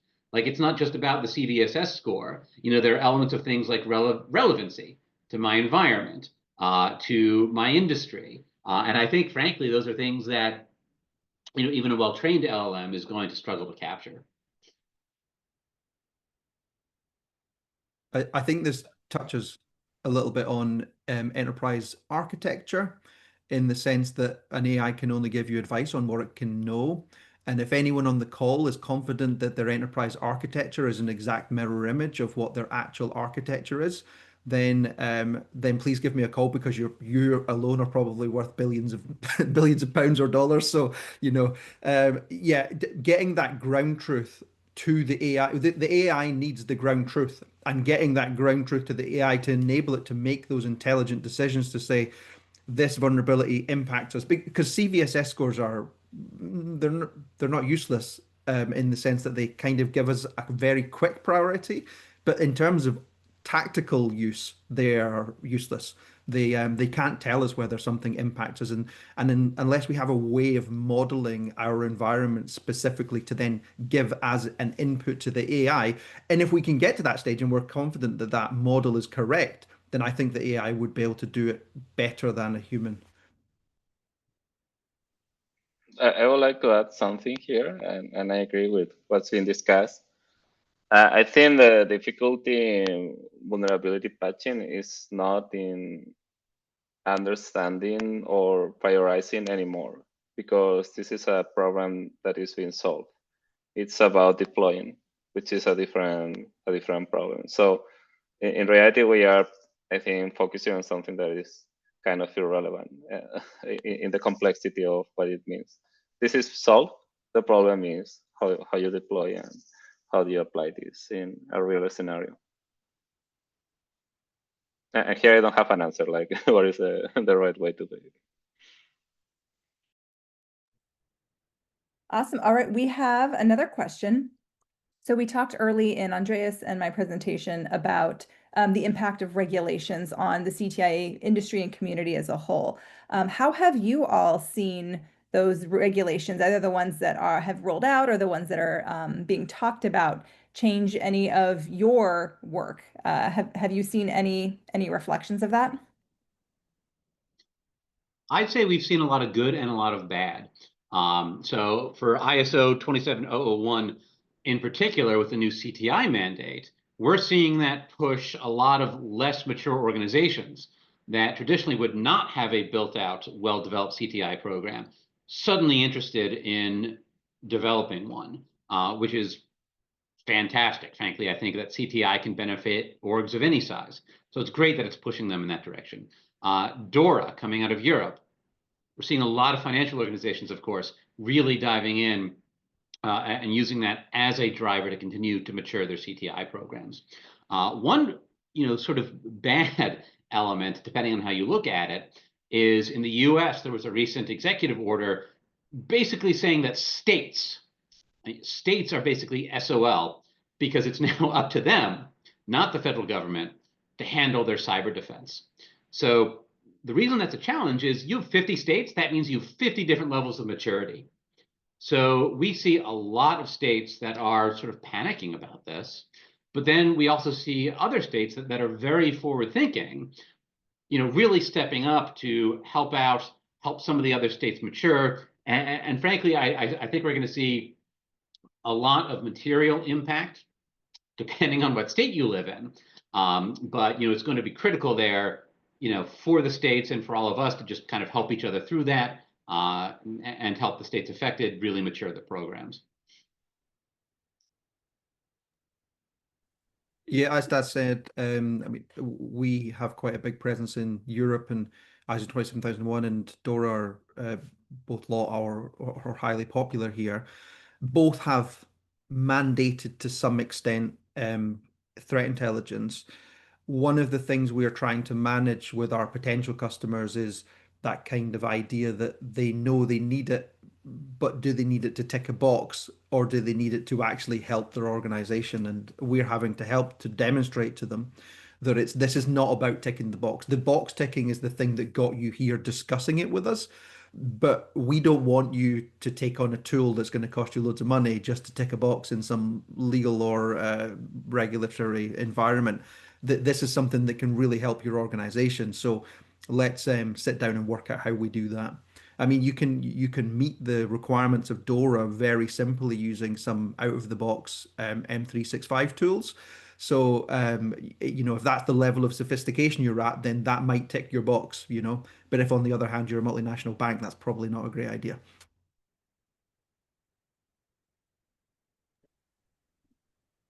And that actually leads into a question we have from Nathaniel. Unless Vicente, did you have something you wanted to toss in?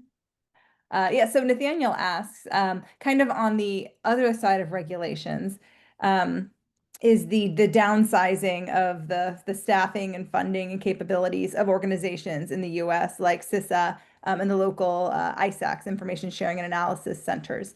So do you anticipate a larger reliance in vendors or maybe an increase in in-house CTI teams based off of those changes as well?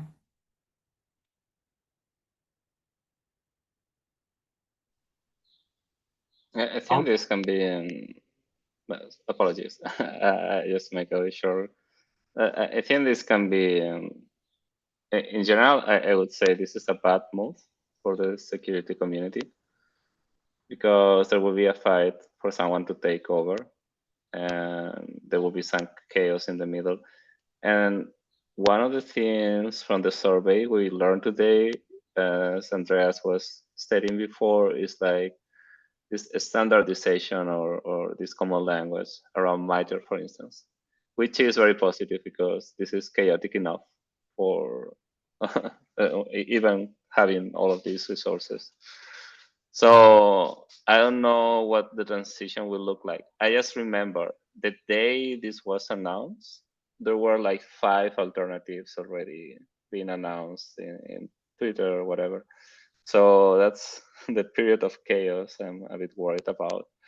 So unfortunately, because they kind of were organically selected by the community to be the standards, it's nothing you can impose.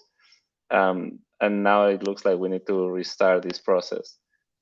I don't know what will happen, to be honest. I'm a bit worried. I don't know about the rest. Yeah, I think there are a number of factors to consider. One is, what I said before about states. It's not just the reductions in CISA and ISACs and whatever the heck is happening with MITRE. States again are being left out in the lurch here. So whether they're going to shore that up with more reliance on vendors, more reliance on CTI teams, that's TBD. Because one of the big challenges here, whether you are a state or a private company, your CTI teams depend on CISA and ISACs too. So, your vendors are going to be having the same struggles that you're having internally. And, I think this is a case of, necessity being the mother of invention, where whether you're a vendor, a CTI team, whomever, we're going to need to find ways, like with the states, to kind of help each other out and shore some of that up if we can, especially for such critical things as infrastructure, for example.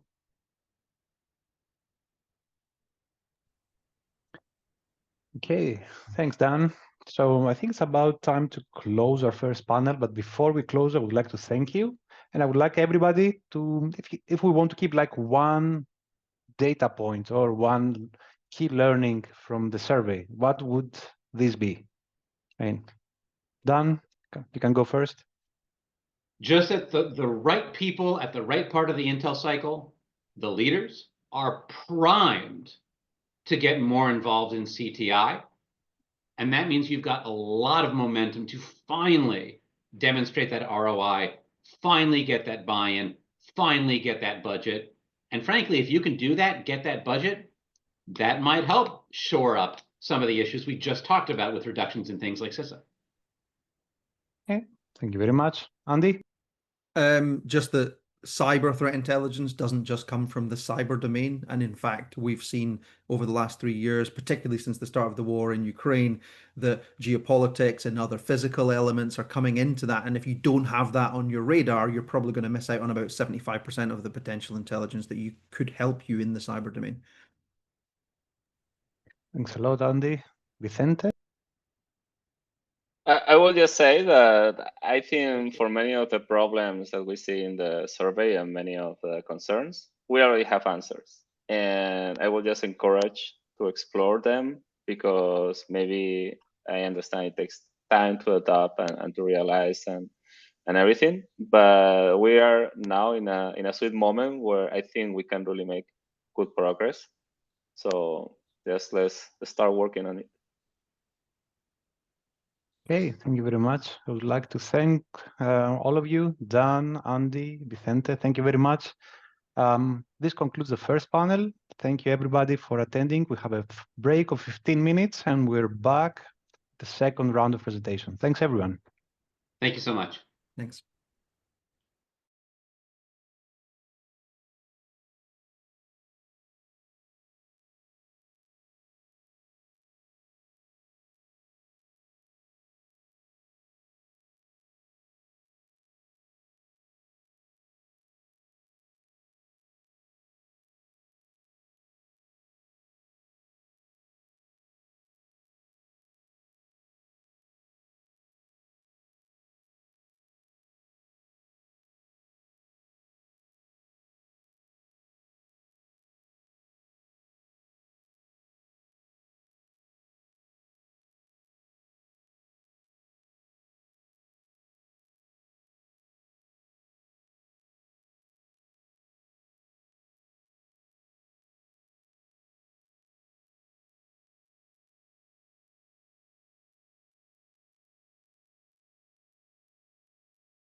All right.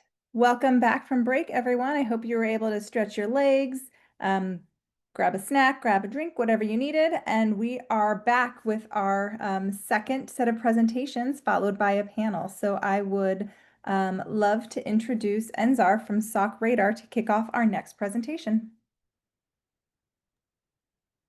All right, let me start my video. Excellent. Thanks so much, Rebecca. Good day, everyone. My name is Ansar, and I serve as a Chief Information Security Officer at SOC Radar. I'm excited to be here with you to discuss one of the most important and evolving aspects in cybersecurity, which is how to make cyber threat intelligence practical, scalable, and effective in today's landscape.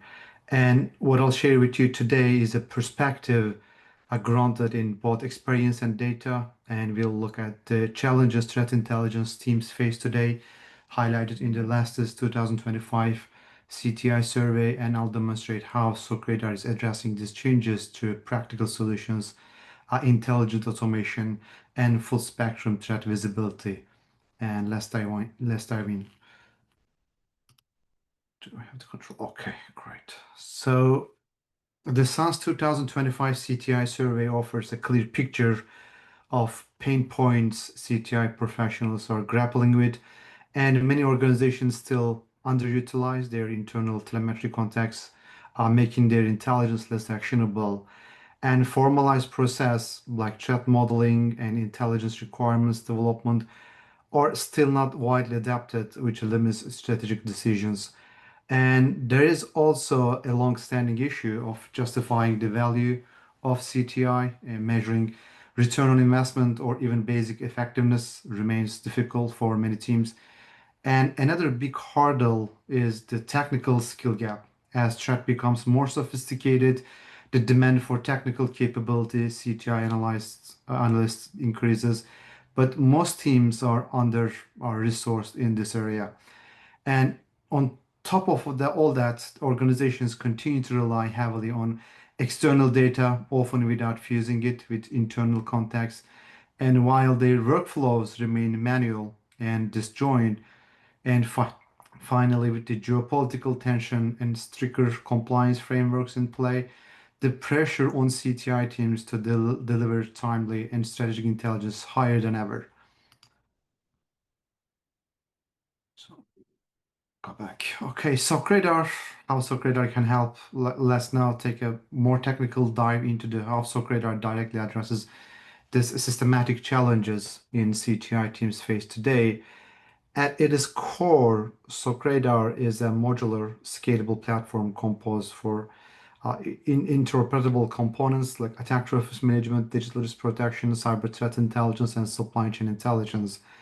And each of those components has been engineered to reflect the entire threat intelligence lifecycle. For example, for attack surface management enables organizations to continuously map and monitor their publicly accessible infrastructure. This includes footprinting, subdomain enumeration, open ports, exposed services, and cloud assets, allowing for a dynamic detection for shadow IT, misconfigurations, and third-party assets vulnerability to exploitation. So the ASM engine is augmented with the real-time threat detection overlays that highlight the exploitation attempts, CV targeted scanning, and abnormal behaviors, which are further enriched with the external CTI. Digital risk protection extends visibility beyond the perimeter. It provides monitoring across the clear web, deep web, and the dark web, and includes stealer logs detection, brand abuse, identification, credential leak discovery, impersonation tracking. So, what actually differentiates our DRP module is NLP-powered deep web parsing and AI-driven entity recognition, which can discover target threats before they escalate. And with the cyber threat intelligence, it is not just a collection of feeds, it's a full stack fusion layer. So we automatically correlate dark web chatter, attack campaign observables, and APT, TPPs all mapped with the Mitra tag, stick taxi as well, and internal telemetry when available. Analysts have the access to threat actor profiles, malware sandbox integrations, and sector-specific threat trends, all searchable and actionable. And recently, as you know, we used to say humans were the weakest uh, element in cyber chain. But after SolarWinds, we know supply chain is the third parties are the weakest link. So recently, we also add supply chain intelligence that takes things one step further by continuously evaluating your vendors, partners, and third parties using passive DNS, certificate transparency logs, breach exposure analysis, and behavior anomaly detection. We actually provide an external view of third-party risks that your vendor might not even be aware of. And so Radar brings these modules together through a unified data fabric, complete with a correlation engine and native support for integration with CM or SOAR or any TIP ecosystems. Wherever you're looking for structure fits, automated detections, or narrative-based intelligence for leadership, this platform adapts to needs for different security personas. One of the persistent problems in threat intelligence programs is their over-dependency on external fits, and most of which offer generalized data, not contextualized to your environment. As a result, these teams miss critical indicators tied directly to the data sets or risk procedure. Socrates' architecture addressed this by operationalizing an external fusion engine, and the system ingests your internal telemetry, such as DNS logs or proxy logs or EDR alerts, then correlates it with our real-time collection of external intelligence.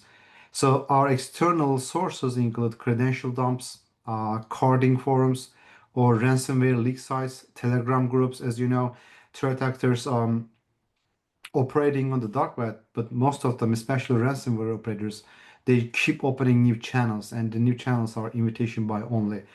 And just because most of the people they don't want to go to the dark web because they think it is illegal to access the dark web or they're going to be monitored by the law enforcement agencies, that's the things known by the threat actors.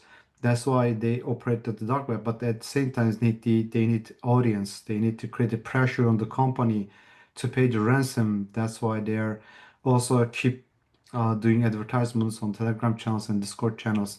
And we also the external sources we also go check and the botnet command and control infrastructure as well. So what makes this engine effective is the multi-level tagging and prioritization model. For instance, when a domain is seen both in your internal DNS logs and in association with the threat actors infrastructure on the dark web, we can easily evaluate this to the critical signal, triggering contextual alarms and recommended actions. By fusing internal detections with dark web intelligence and campaign telemetry, we help our teams pinpoint the threats that matters to them specifically. And this diagram, as you can see, it's the granularity and diversity of our data intake. Beyond standard feeds, we actively collect intelligence from dark web marketplaces, closed network, Telegram groups, Discord channels, page sites, and bridge data repositories. All this data is continuously normalized, time-stepped, and fed into the enrichment pipeline. From every IOC, domain, IP, or hash is enriched with the confidence scores, campaign associated, malware family link, and Mitra attack techniques.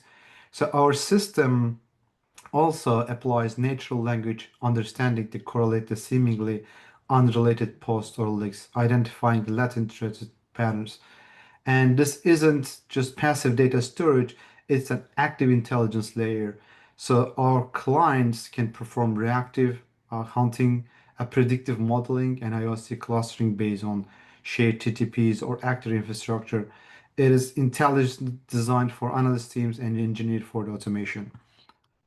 So while most of the future SOCs have structured the playbooks for detection and response, the same can't be said for CTI. Many intelligence teams still work reactively without defined collection requirements, threat models, or formal dissemination strategies. So we embed CTI CMM aligned methodologies directly into that platform, and we also provide customizable intelligence requirement templates. So sector-specific threat modeling blueprint, and automated priority scoring based on the impact likelihood. So the teams can define and update their threat models through a guided UI and that maps assets, threat actors, and the vulnerabilities as well. So these models are connected to the dashboard that track KPI metrics like the threat coverage, collection to detection time, and decision-making impact. So our framework encourages repeatability and adaptability as well. And intelligence efforts can be tracked back to the business risks, allowing CISOs and CTI leads to align operations with strategy. So other things I want to address, the human factor. Of course, CTI teams are often understaffed and overwhelmed. Our junior analysts may struggle to interrupt campaign data, while senior analysts are buried into triage and reporting. So our Copilot closes this gap. It is an LLM-powered CTI specialized assistant that understands the nuance of advisory behavior, campaign metadata, and contextual indicators. So analysts, they can query Copilot using natural language, asking about the latest trends in info stealer activity, actor shift, past takedown, or even requesting summaries of dark web conversation about that specific sector. But Copilot goes beyond Q&A. It automates the generation of the threat actor profiles, translates dark web content from native languages with contextual text, and proceeds finished intel report using your organizational tone and format as well. So it actually accelerates outputs and reduces time to insight significantly. And combined with our in-platform playbooks and hands-on modules, even junior analysts can contribute to the high impact work in the first weeks. The another challenge, manual processing and integration gaps. Manual workflows fragment CTI operations, and analysts waste hours pivoting between tabs, parsing raw IOCs, or filling Excel sheets. Meanwhile, alerts are missed and context is lost. So, Socradar automation pipeline eliminates the friction. Every alert, IOC, or campaign detail can be automatically enriched, scored, and integrated into the external systems like Splunk, Sentinel, QRadar, or XOR. Those are just push integrations. So they are bidirectional, allowing for contextual feedback, response status updates, and ingestion of new signals.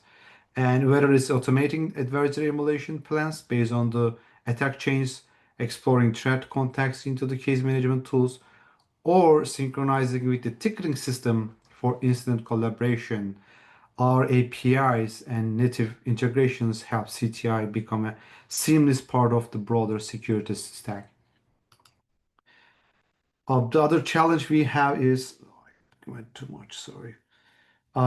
Strategic reporting and communication. So reports are how CTI teams provide value, but most are either too generic, technical executive need the big picture clarity. So SLC needs tactical guidance. Our executive reporting engine was built to serve both. It can generate sector-specific threat landscape reports on demand, BLOA alerts, and risk-centered narratives for board presentations. They're just PDF. They are interactive, traceable, and tailored if your organization is under an active campaign.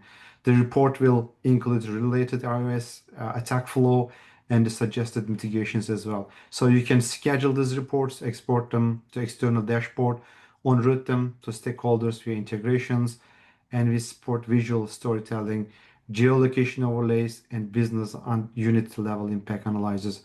So intelligence only powerful when it is understood, and we know that we make that part easy for you.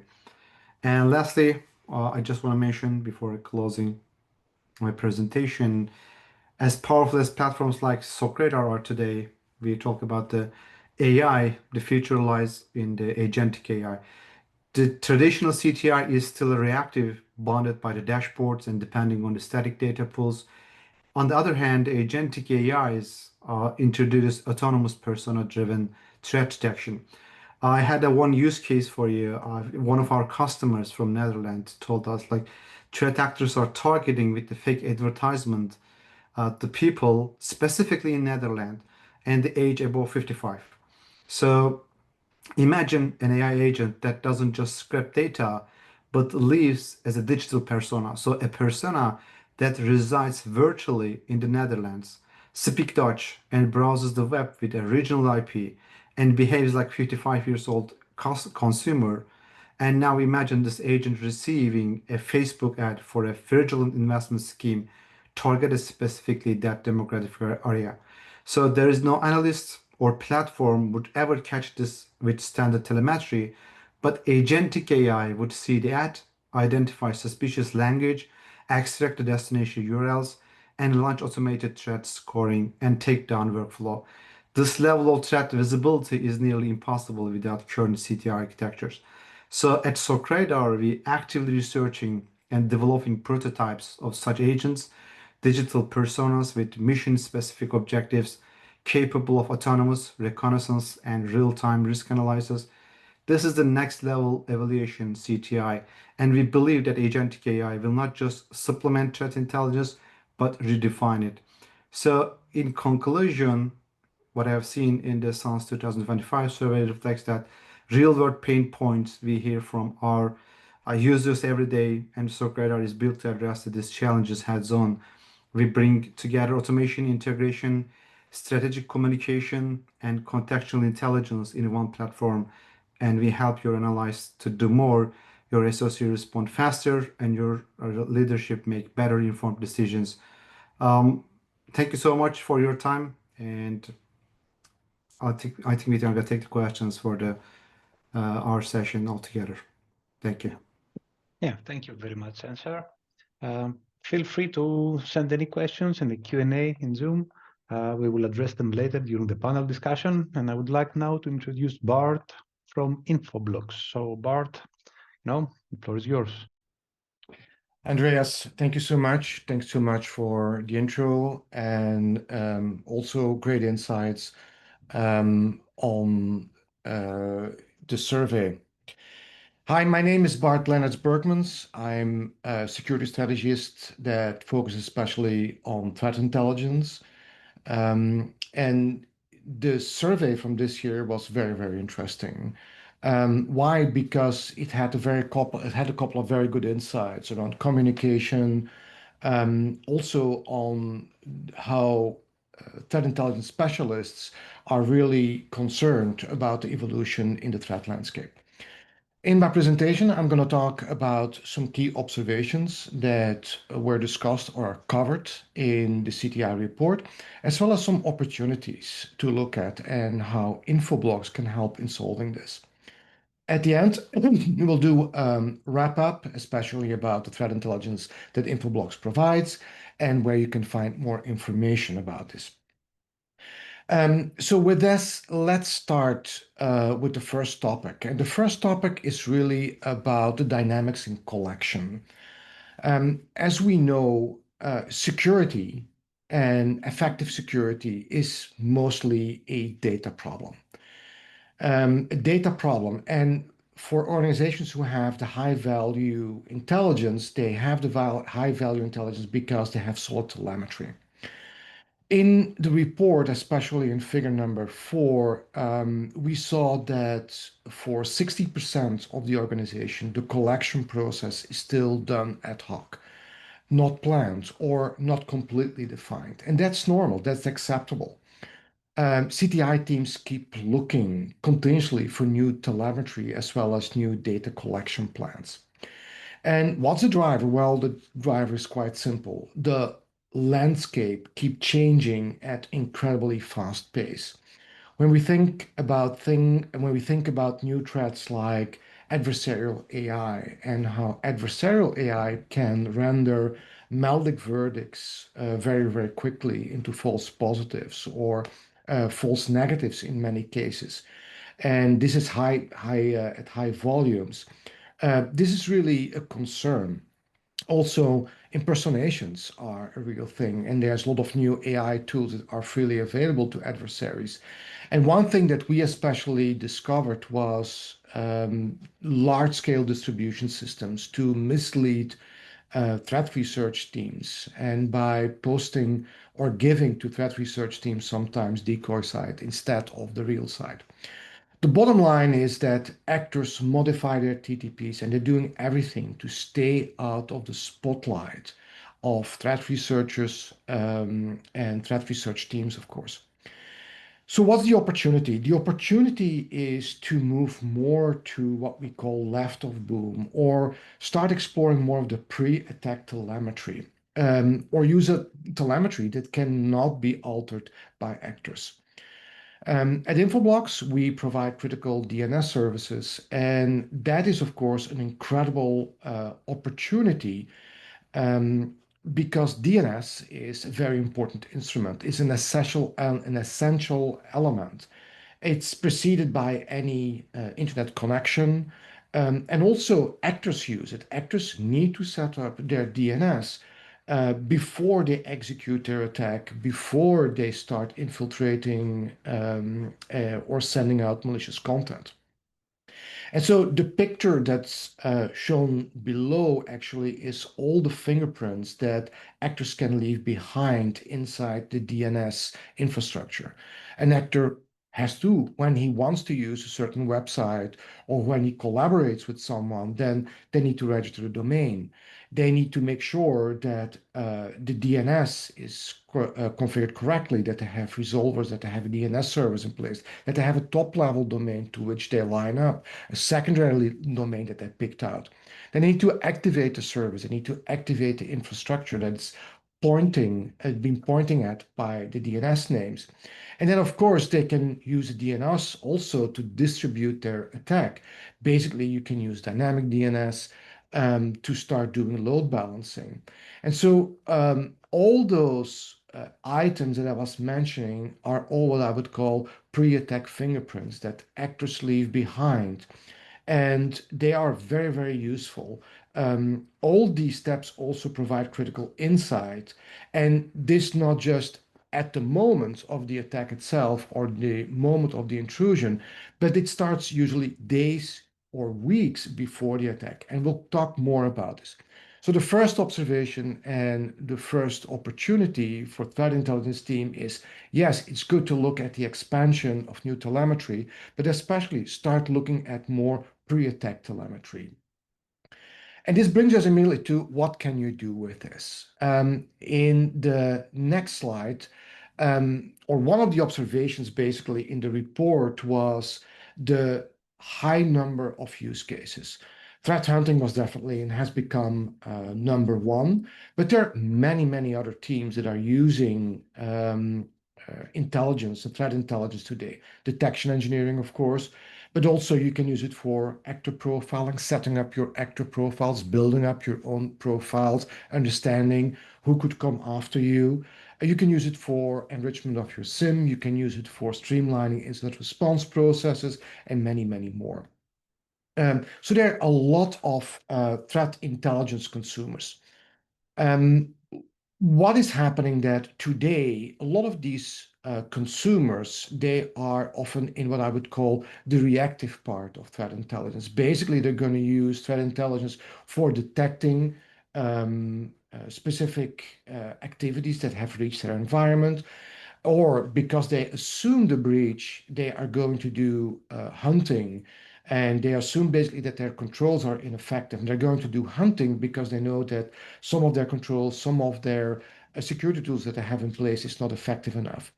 They use it for triage, for focusing on which alerts, which events are the most critical ones. They use it for investigation, understanding who the actor is behind a certain alert or an incident has been detected, and for response.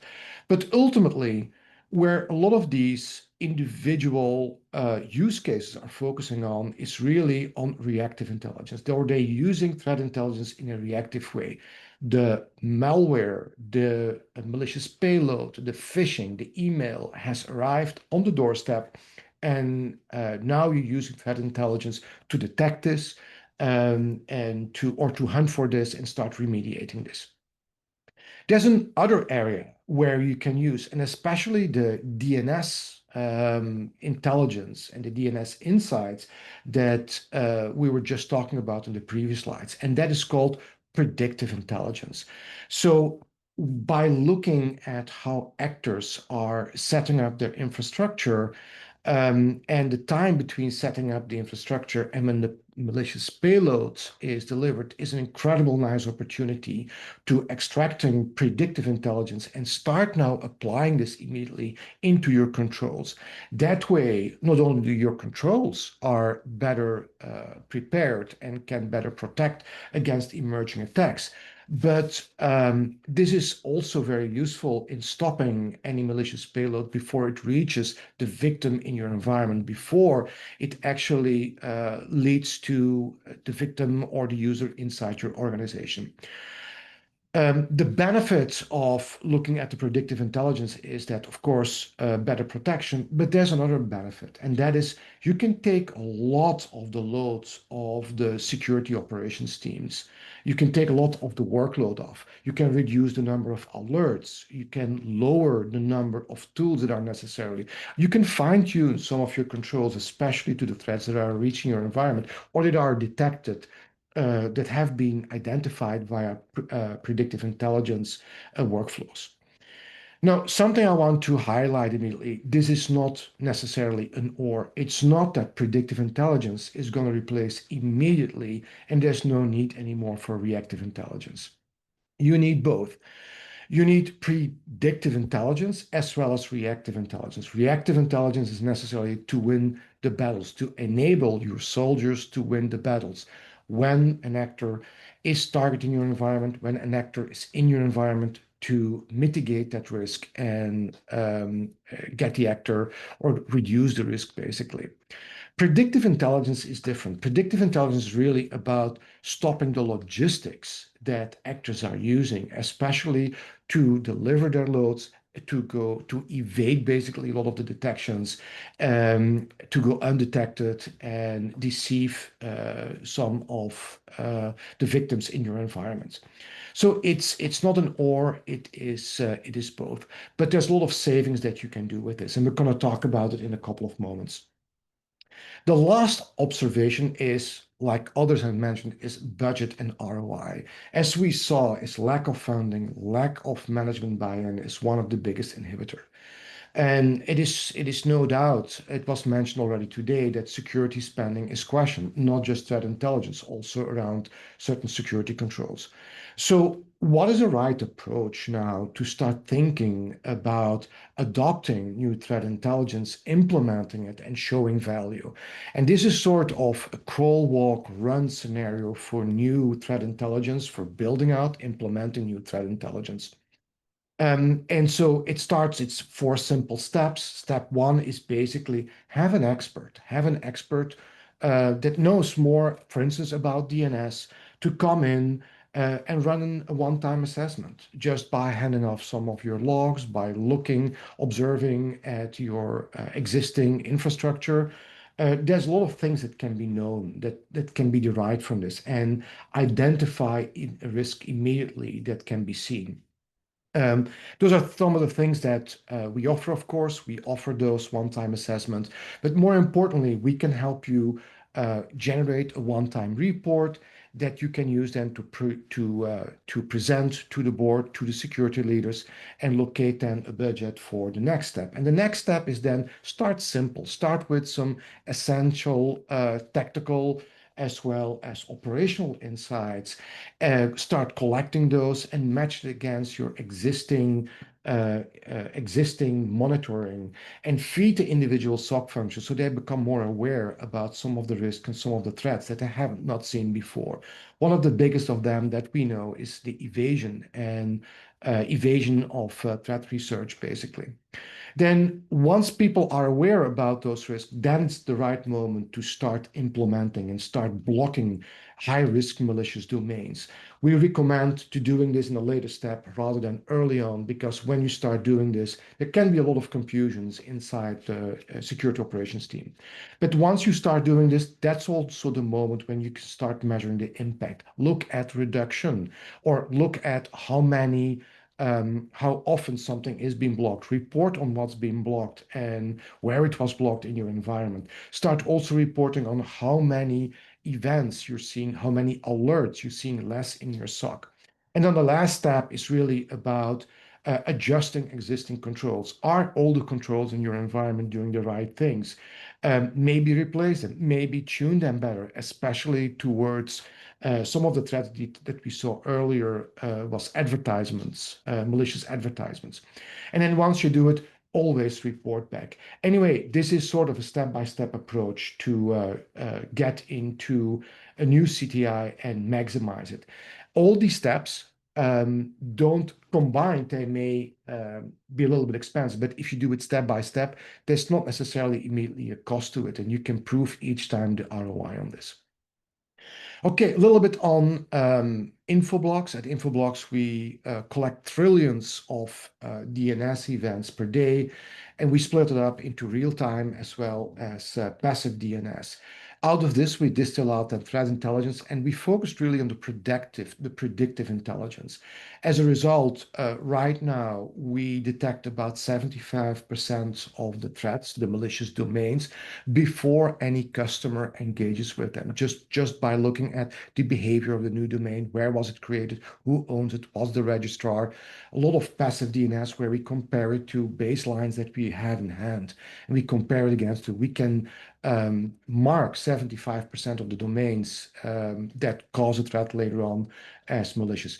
We also do it early on, or average day number of days of protection before open source intelligence around 63, and we have very, very low false positive rates. And the benefits is, of course, better protection and reduction of risk, but it's also the reduction in analyst hours spent on investigating, on setting up new detections, and you can do a lot of productivity savings with this approach. Okay, I want to close with one more thing. We have also actor naming. I'm not gonna go into detail, but we name our actors by the techniques in DNS that they use. You can read more about it. And if you want to read more about our threat intelligence, or actor profiles as well as our reports are available for free on this website.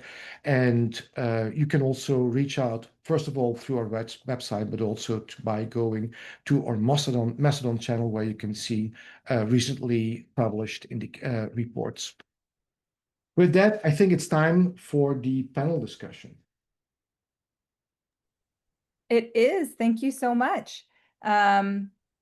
And Enzar, if you want to join us back here as well for our panel. Thank you both for those presentations.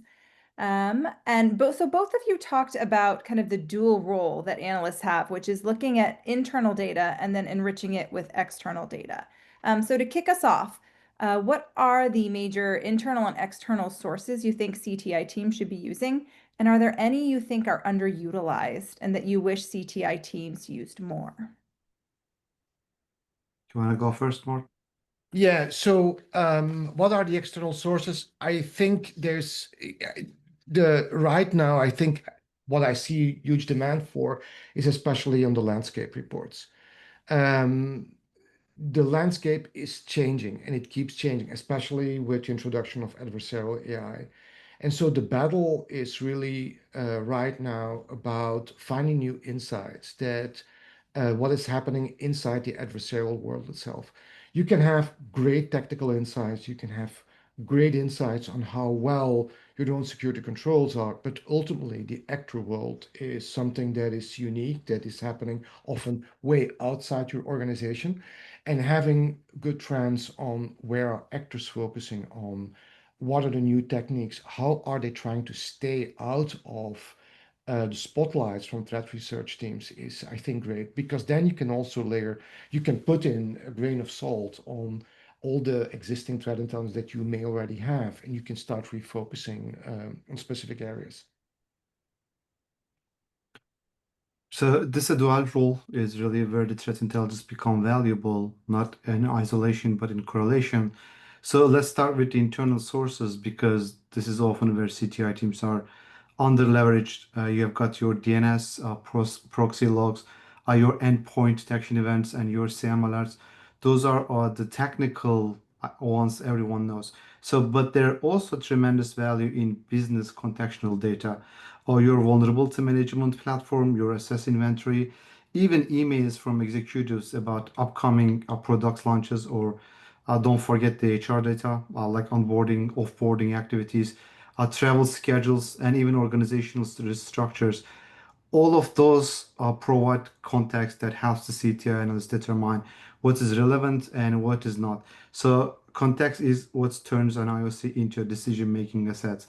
And now on the external side, you obviously have a commercial threat intelligence feeds, malware sandboxes, and open source repositories. But where the things really get interesting is in the dark web forums, like the Telegram channels, Pastebin sites, and that's where you find the early signals, credential for sale, mention of your brand suppliers being targeted. So collecting from like more than 60,000 underground sources and correlate it with our surface web and geopolitical events can create you better decision making. And I also like to highlight the social media and disinformation monitoring, especially with the convergence of the cyber crime and influence operations. Fraud campaigns often start with the fake advertisement or spoof influencer account. And if you're not watching that layer, you're going to miss the early warning sign as well. So really, it is not just about collecting everything, it is about connecting the right dots between your internal environment and external threat ecosystem.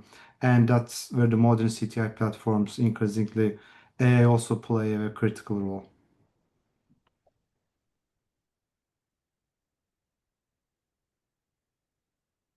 Awesome. Thank you so much. So what types of threat landscape changes do you think will impact CTI teams the most? What should they be looking out for that might maybe say they might need to change some of their processes? So the one that we have seen is, first of all, adversarial use of AI. There have been multiple tests around this, especially malware. If you start pushing malware scripts, malicious scripts through AI, then according to some measurements, 80% of the false positive can render, or 80% of the verdicts can render false positive or false negative. I think they were false negative. It was a report that came out end of last year. And that is scary when your existing data, your existing repository of known malicious files, or even your sandboxing tools could get misled by use of adversarial AI. That is a very, very scary. And adversarial usage of AI is not just on the malware, but especially today, it's impersonation. When we think about phishing, that has gone up more than 100%. When we think about the easiness to create emails, to create content. So that is really, really a scary moment, I think, and something that we need to become aware about. That's one. The second thing that we are seeing is what we call malicious advertisement. Enzar brought it up. There is a huge ecosystem today around malicious advertisement, malicious, what we call ad tech. What they're doing is they're using traffic distribution systems. So they're using very complex networks where, depending on the source where you are, depending on the endpoint that you are, depending on even some of your cookies, you're going to get redirected somewhere else. And for a SOC, this is a challenge. Why? Because the SOC may use a scanner, or the threat intelligence team that they subscribe from is gonna could be redirected to the wrong place. And so that is a big challenge, because actors are trying to do this. Is basically contra intelligence operations that actors are working on. And these actors that are organizing this, we have published about some of them. These are not small actors. These are very, very large organizations with deep pockets. And that is scary, because depending where you are, depending on what tool you are, you may get different results. And a lot of your threat intelligence that you are deriving, that you are extracting, becomes now could be cloaked actually by the actor. So those are the two main themes that we see today: at use of adversarial AI, as well as malicious attack, traffic distribution system that could be a concern going forward. Thank you, Bart. In addition to Bart's comment, I can say like the threat landscape today isn't just changing, it is actually accelerating in complexity, in volume, in psychological sophistication. So we are seeing a shift from broad spray and pray style attacks to highly targeted, socially engineered campaigns. And threat actors are no longer just dumping malware, they're just studying the victims, exploiting the personal information, and crafting messages that can bypass both technical defenses and human skepticism. And it is cybercrime with a marketing strategy. So then there is a convergence of cybercrime and nation state tactics. It is used to be easy to separate espionage from the financially motivated attacks. The line is now blurred. We are seeing ransomware operators adapting APT level persistence, and we are seeing state actors using criminal proxies to create deniability. So that makes attribution harder and defense even more critical. So the threat landscape is also expanding far beyond your firewall.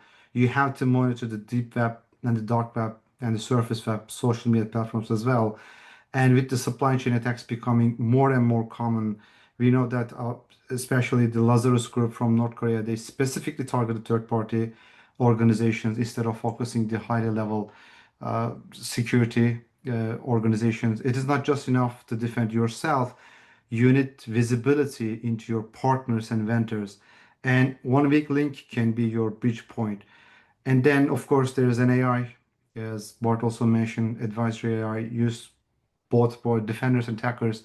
But based on my experiences, threat actors use AI much better than us. When I say us, I mean the defenders. So deepfake voice fraud, automated phishing campaigns, AI generated malware variants, these are no longer theoretical. We are seeing them deployed in the wild. So what does it all mean? It means like CTI must evolve from being just a repository of IOCs to being strategic function that understand context, track advisories, behavior, and support decision making across the business. You cannot just know what is happening. You need to know what it means for you and what to do next. That is the mindset shift from the modern threat landscape demands. Thanks. And I think this is a very good pivot to the next question. Like, do we know if threat actors are actively using counterintelligence techniques, and what can we do as a CTI function? Or what can we do to protect our organizations? Yeah, I think we're repeating ourselves, but it's a very good question. Counterintelligence is very actively used today by actors.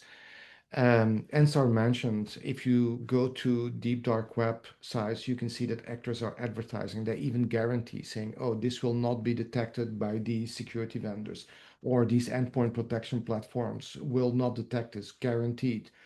Or they will say, hey, we have delivery systems that will not alarm these individual threat intelligence groups or these threat intelligence. So that is very, very actively going on. What can you do against this?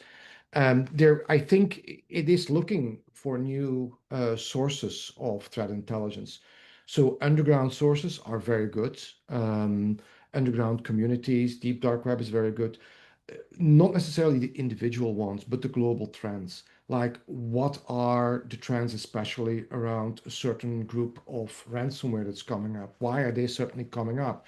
Or what are the individual services?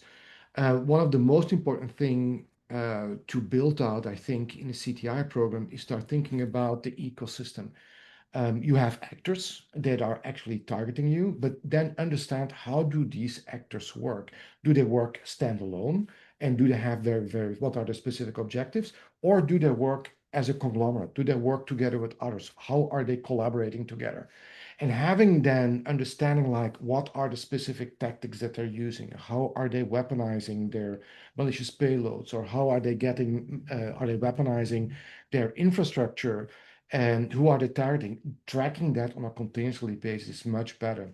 And so it goes back to building out a new pyramid, but the pyramid is starting from purely here's an IOC and here's an indicator.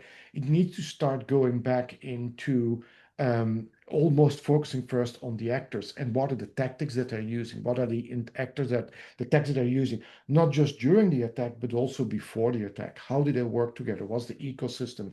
What's their value chain? And then trying to build out a threat landscape model for yourself where you say, oh, here are the individual actors that we should look at. Here's the campaigns. Here's who they're going to target in our environment. The individual user, the type of users, or the infrastructure that they're looking at.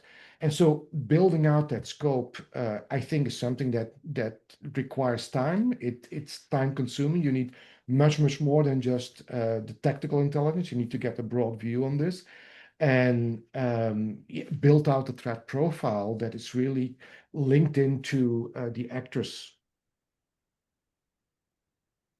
Yeah, I totally agree with Bart, and a couple of comments from my side. The short answer is yes, absolutely. Threat actors are increasingly using counterintelligence techniques, and this is no longer limited to nation-state groups. We are seeing cyber criminals, ransomware affiliates, even scam cartels operating with the level of OPSEC and deception that looks a lot like traditional espionage threat graph. And they're using fake personas, spoof domains, and burner infrastructure with a short lifespan. And they're also building multi-layer phishing campaigns that adapt in real time based on the victim's behavior. And they're even setting traps like posting fake leaked data to lure analysts or mislead investigators. And in some cases, we have seen threat actors see disinformation on forums or Telegram just to confuse the defenders and manipulate attribution. So what does this means for the CTI side? First, it means we need to be skeptical, even of the intelligence we collect. Don't just trust the IOC or data dumped because it appears legitimate. Always ask who is benefits from this being public. Could this be staged? And the second, we need to diversity our sources. So relying on one feed or vendor is a recipe for blind spots. You need to underground visibility, human intelligence, and behavioral analysis to validate what you're seeing. And the third thing I can say is you need to use deception against the deceivers.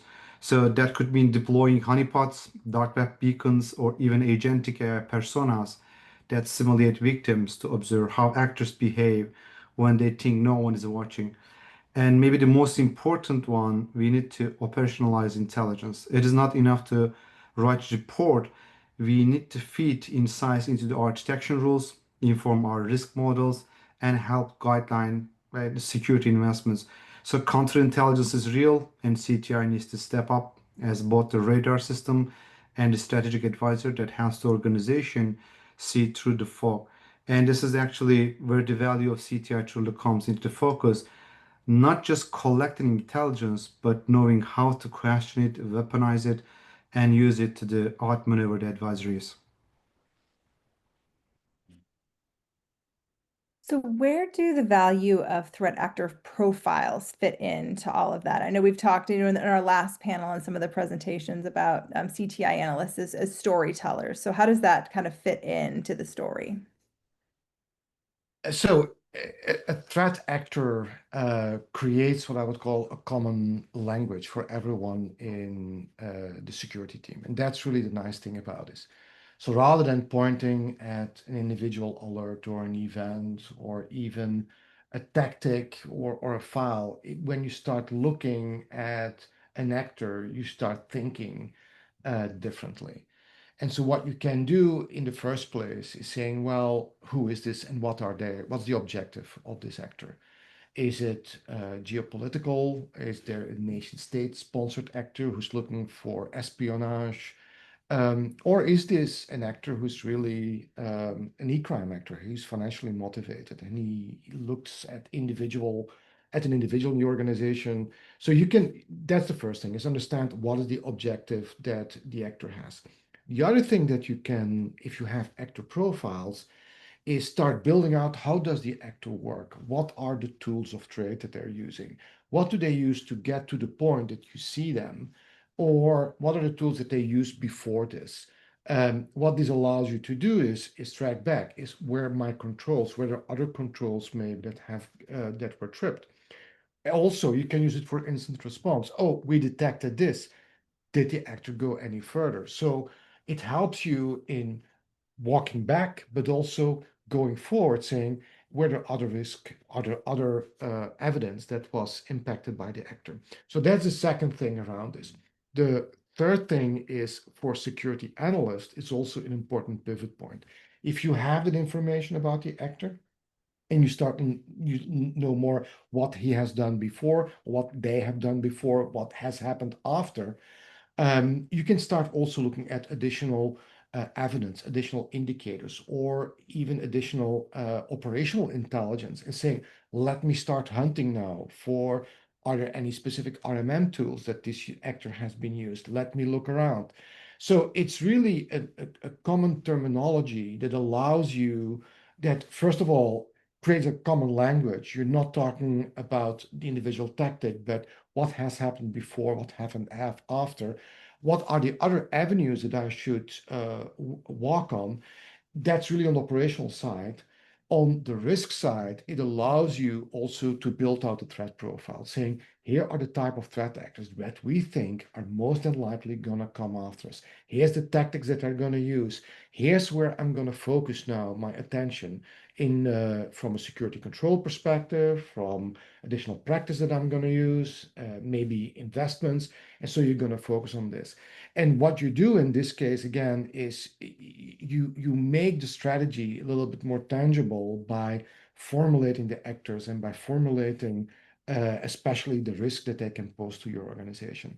So it's a common terminology, but it makes it a lot more practical to start thinking this both from a security operation in defending against this, but also in preparing for them when they land at your doorstep. Yeah, so think about it like raw indicators, IP addresses, domains, hashes, they tell you what is happening. But it is the threat actor profile that tells you who and why and what's likely to happen next. So there where the story begins. So a strong actor profile does more than the list of TTPs and OSCs, and it also waves together behavioral patterns, motivation, historical context, and targeting trends. It also shows you how the actor evolves after takedown, what tools they are adapting, which geographies or industries they favor, and how their infrastructure changes. That's the difference between the reacting to threat actors and anticipating them. As Bart mentioned, predictive intelligence. So when CTI analysts embrace the role of storytellers, they stop being just intel librarians, they start becoming strategic narrators. And they create stories that help the SOC team understand why this phishing campaign matters more than the last. And they give a CISO the context to justify new investments. And they provide the board with clear, credible narrative that they tie real world threat activity to business risk. And let's not forget, storytelling isn't fluff, it is a force multiplier. A well-crafted threat actor profile can anchor red team simulations and inspire new detection use cases and drive proactive threat hunting and even inform crisis communications when a real incident occurs. Uh, that's why I had another speech a couple days ago at the Cyber Threat Intelligence Alliance, and there was IT Isaac in there, and they developed new scoring system actually for threat actors, getting intelligence from their members. They call it PAS, Predictive Advisory Scoring System. So they know the importance of monitoring and profiling the advisories. They even created scoring system for that. So it is again, it's a force multiplier and it's important and critical. Yeah, thanks, Ansa, for this one. I think it was also last year, Merck on the health Isaac, they also have like the scoring of how they prioritize the threat actors, which is quite interesting. They published it online. So going back and summarizing the session, we spoke about something that's very close to my heart about reporting. What reports do I present to my board or to strategic audiences within my organization? Can I use AI to speed up the drafting process, and to what extent? Like 90%, 5%? And I loved, Bart, your productivity savings. You have like a cost tied to this kind of ROI. So what do we need? Can we communicate this one as well? What are the prerequisites? So Yeah. how we communicate to strategic audiences from a reporting perspective, how I can help us in this kind of area.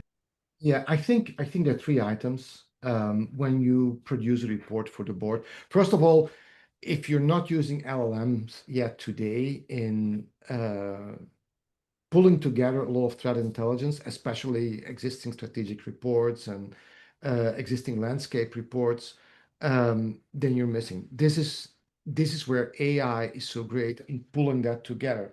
But what you need to do is center it, I think, around three different areas. The first one is really highlight the risk, saying this is a risk for us, and explain why this is a risk. It's risk because it's aligned to these specific processes of the business or to part of the infrastructure or to employees, but highlight the risk, saying these are the highest risk right now. Secondly, when you talk about the risk, try to say especially why it is a risk, right? It's a risk because this is what these actors are doing. This is because we are not completely protected against this. So highlight the risk, including like what causes the risk. The second thing to talk about is always talk about the plan. Like what is the risk reduction efforts you're going to put into place. So you could say, here's the existing tool that we're going to use. Here is where we're going to adjust things. This is where we're going to shift things. So immediately don't leave it as an open question or an open comment, like what should we do? Immediately adjust this and saying this is especially the new operational processes or the new controls we're going to put into place to adjust against this. And then last but not least, after you doing this, is that always try to bring it back to where the organization is going, saying this is where the strategy of the company is going. This is where we're going to focus on, and try to push on that, saying especially if it is cloud, if it is using more AI in your own environment, saying how are you going to protect those things? How are you going to make sure that the investments that the business is making, that those are fully protected? Usage of agentic AI. Agentic AI is not just used, of course, back to, it's also used by a lot of business themselves. There's a lot of concerns about how to protect this, how to make sure that adversaries are not going to start using this. So that's an area. Cloud, of course, digital transformation, how you continue on this. And then your employees, how you're going to, employees is a continuously investment. Organizations invest a lot in their employee. How do you make sure that they keep protected and that wherever they are, at home or at work, that they are being protected, and what you're going to do around this? But the bottom line is, it's good to talk about threat intelligence, but don't just talk about the latest threat. Always bring it back to what is the risk? How are you going to act against those risks? What are the risk reduction plans that you're going to put in place? And then thirdly, what are strategic initiatives from the business that you're especially going to focus on? And so I think that way you bring a clear value out about CTI to your executives, to business owners, and you can get alignment on this, and they can see value in what you're producing. That is especially for the business owners. The second question, the second part of your question was about ROI. I have read the CMM document, the maturity model. It has fantastic examples on how to measure the ROI and what measurements to put into place. It's just fantastic. It listed even by maturity, how to start small and then start measuring. You can look at who you're providing information with, how many threat actors you have profiled, but you can go deeper into, well, how many alerts are you being detected by this specific threat intelligence, how many incidents, and how many less are you now seeing because after you implemented this. So there are some great examples. And I think personally, when we think about ROI, it's less of a I would say it's less of a business decision, but more like your CISO and everyone below that, your security operations, how are you making them more efficient? How are you making them more effective in what they're doing? How are you making sure that everyone is not overloading, saving time, or reallocating the save time to new initiatives? And again, that document, I found it very useful in finding tons of accidents, tons of examples. I would really suggest to anyone who wants to build out ROI examples. Yeah, thank you very much. And sir, famous last words for closing the second panel, how we present to executives, how AI can use it, and any kind of key takeaways from your side. Sure. From the SANS survey, one key insight, it would be this, like, context is everything, but most organizations are still missing it, and the survey makes it clear that while the use of the external threat feeds and frameworks like Mitra attack is growing, most CTI teams still struggle to align intelligence with their internal risk landscape, and they're collecting data, yes, but without context, it's just noise. And this is exactly where the modern CTI platforms and especially AI-powered capability is need to step in. It is not enough to know that ransomware campaign is actively global and globally active.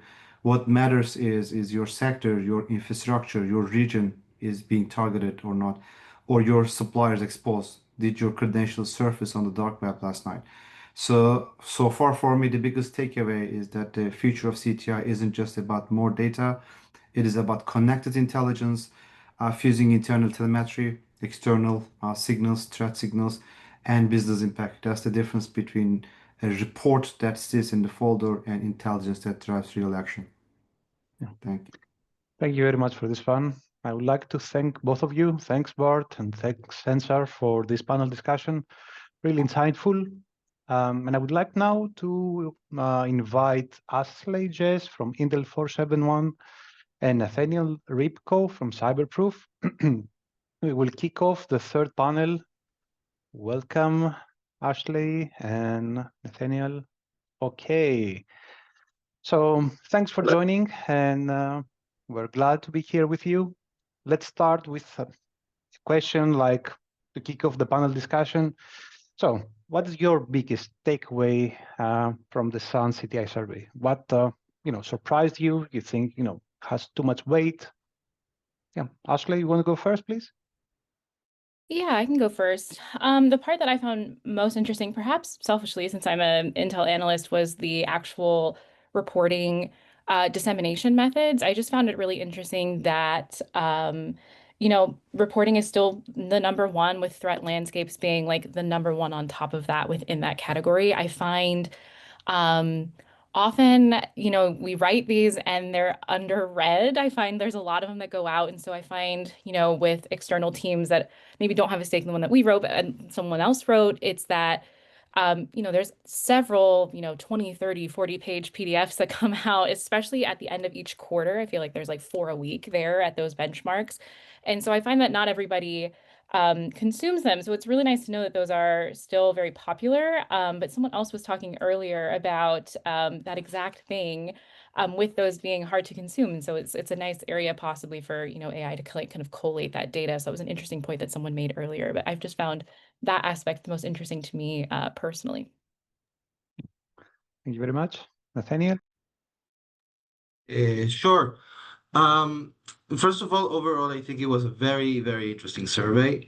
It reinforced a lot of the things that I already thought I knew, but it was very good to see it on paper and see that the plan that I'm working on, the plans that I know of CTI are pretty much, there's a standard there. Even if everyone thinks that they're doing something different and original and out of the box, at the end of the day, we're all looking to do the same thing.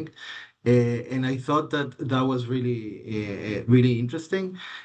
Following a little bit of what Ashley said, I was surprised that reports are still, the top dissemination method, just because it sounds very old school. Um, a report is just a PDF. It's a chunk of data. And I feel like there's still ways to go. Maybe we still don't have the best method, the best way to disseminate intelligence in a standardized way. Like this is the best way to do it. Is it reports? Maybe it's reports, but it just sounds still very old school to me. When things can move so fast, when data can be consumed so quickly and seamlessly, I guess I was expecting something different. I don't know. Uh, yes. No, sorry for interrupting, but sometimes we confuse and we think about a report as like a 30-page report, but within enterprises, like the private sector, like a report is like at most 1 or 2 pages. Huh? Nobody's gonna read nobody has No, no, time no. to. Of course. Still, I mean, I'm doing it the reports as small as I can nowadays, and you can still ask ChatGPT, please reduce by 70%, and it'll do it for you. So it's not that; it's just that it's still text that we need to read and get into our heads. I think that's what I get from that. And another thing that was also interesting is that the main case is for threat hunting. The main use case of CTI is for threat hunting. Um, I guess I'm not surprised that it's in the top three, but I am a bit surprised that it was the top one. I guess again, I was expecting something different. In my personal case, we work very tightly with the use case management team. Being an MSSP, we're an MSSP. We work with all the other teams, and we work very closely with use case management, developing detection rules on an ongoing basis. Um, so yeah, I guess that's from my side. Yeah, I was thinking we need to come up with some sort of a way to, do like the short form video CTI dissemination. Is that what you have in mind for getting the information out to people? That sounds fun. It could be fun, absolutely. With We do have a real. question. Oh, we do have a question that was asked. I don't know if Aditya is still on the webinar, hopefully. But what are some key areas you feel CTI teams should focus on, but are currently not focusing on and are maybe missing out? Who wants to take that one first? Nathaniel, you're still unmuted. You want to go? Sure, I'll do it. So maybe maybe this is a little bit obvious, but I still think that that would be the dark web. Um, I think we think about the dark web as a place where chatter happens, where people speak, maybe where they share samples of data as well. But it's also an excellent source for indicators, for IOCs. Um, when all of these samples that people are sharing amongst each other and you download them and you have indicators that they're fresh, and a lot of the times when they share this stuff in the dark web, it's undetected. It's still undetected by VirusTotal. That's how they sell their software, right? Like, look, guys, zero detections on VirusTotal. This is the link, so you can get the stuff and you can extract IOCs that are still undetected. Those are very precious IOCs. I know it was actually in the survey, so it's a little bit counterintuitive to say it because it is increasing, but I still would emphasize geopolitical intelligence.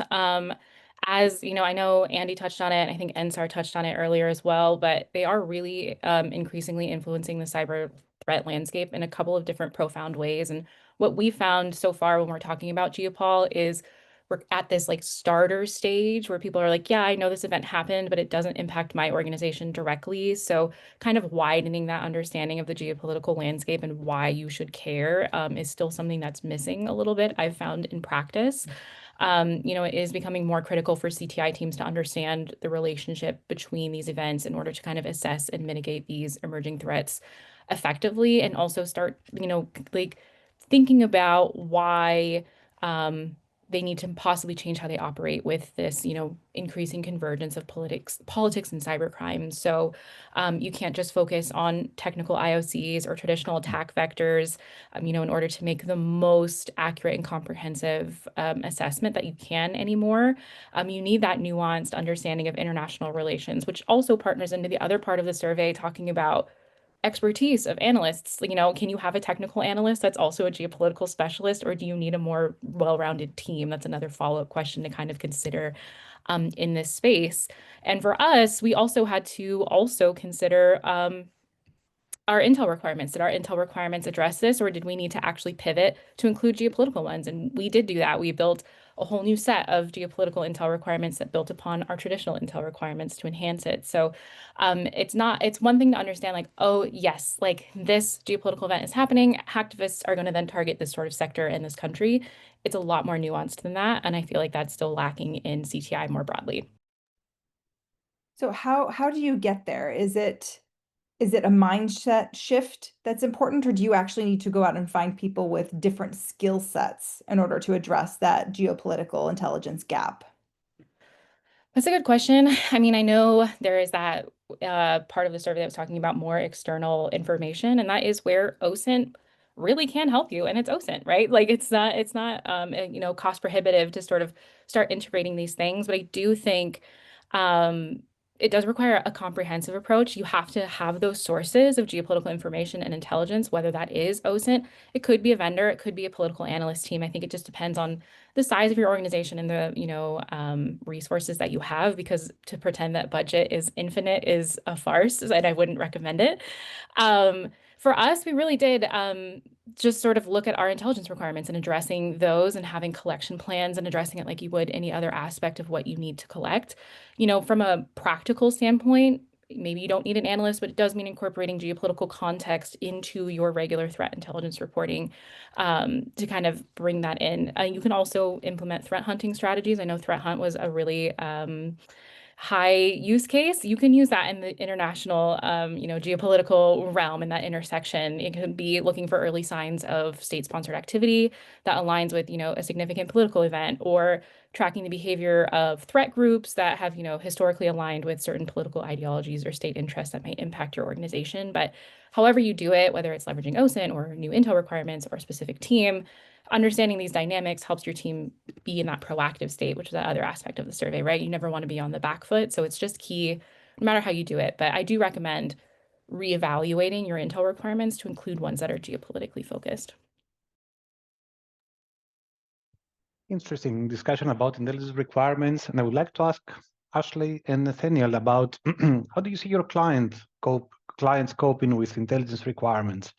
I mean, are we getting there? Do we see any progress? Do we see the progress that we saw and described in the CTI survey compared to threat modeling and the other fundamental concepts that we have in the report? How do you see the intelligence requirements and how often they shift from your client's perspective? Anyone?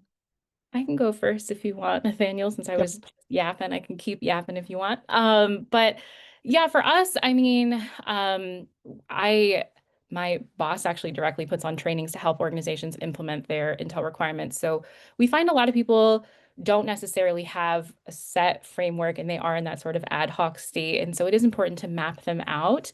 A great open source tool is the Cyber Underground General Intelligence Requirements Handbook, or CUGR, CUGIRH.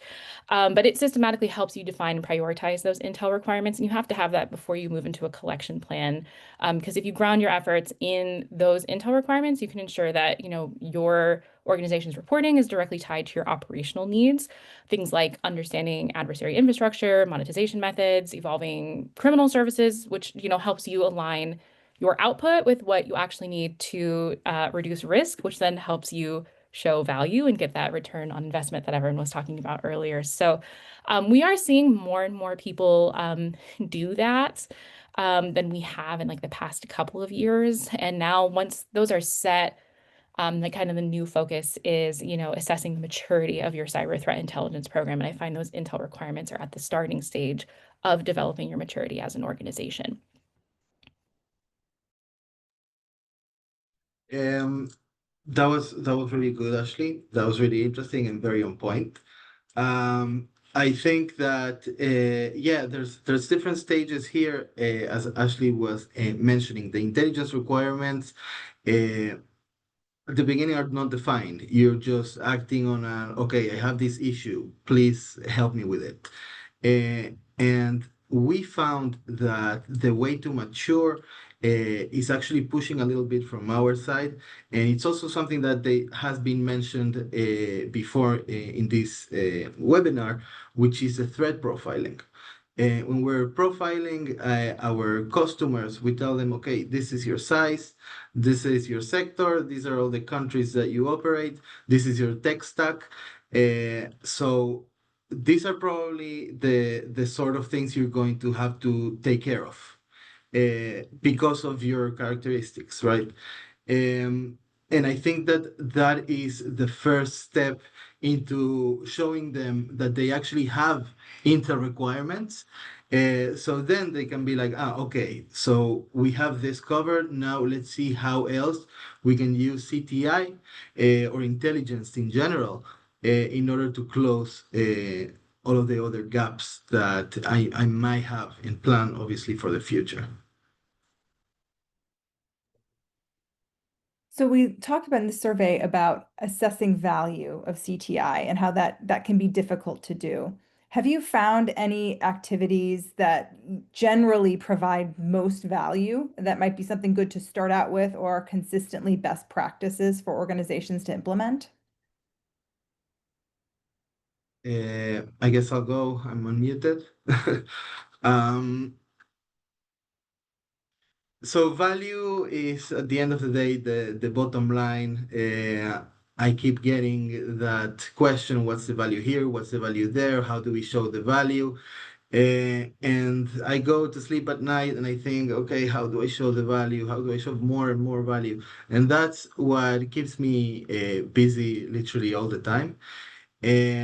And I understood that there are some things that are consistent that you always need to do in order for them to show value.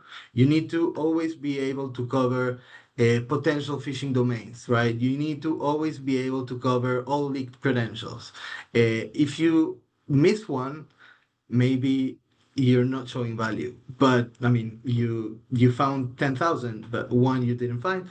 So that you see how the value is affected, right?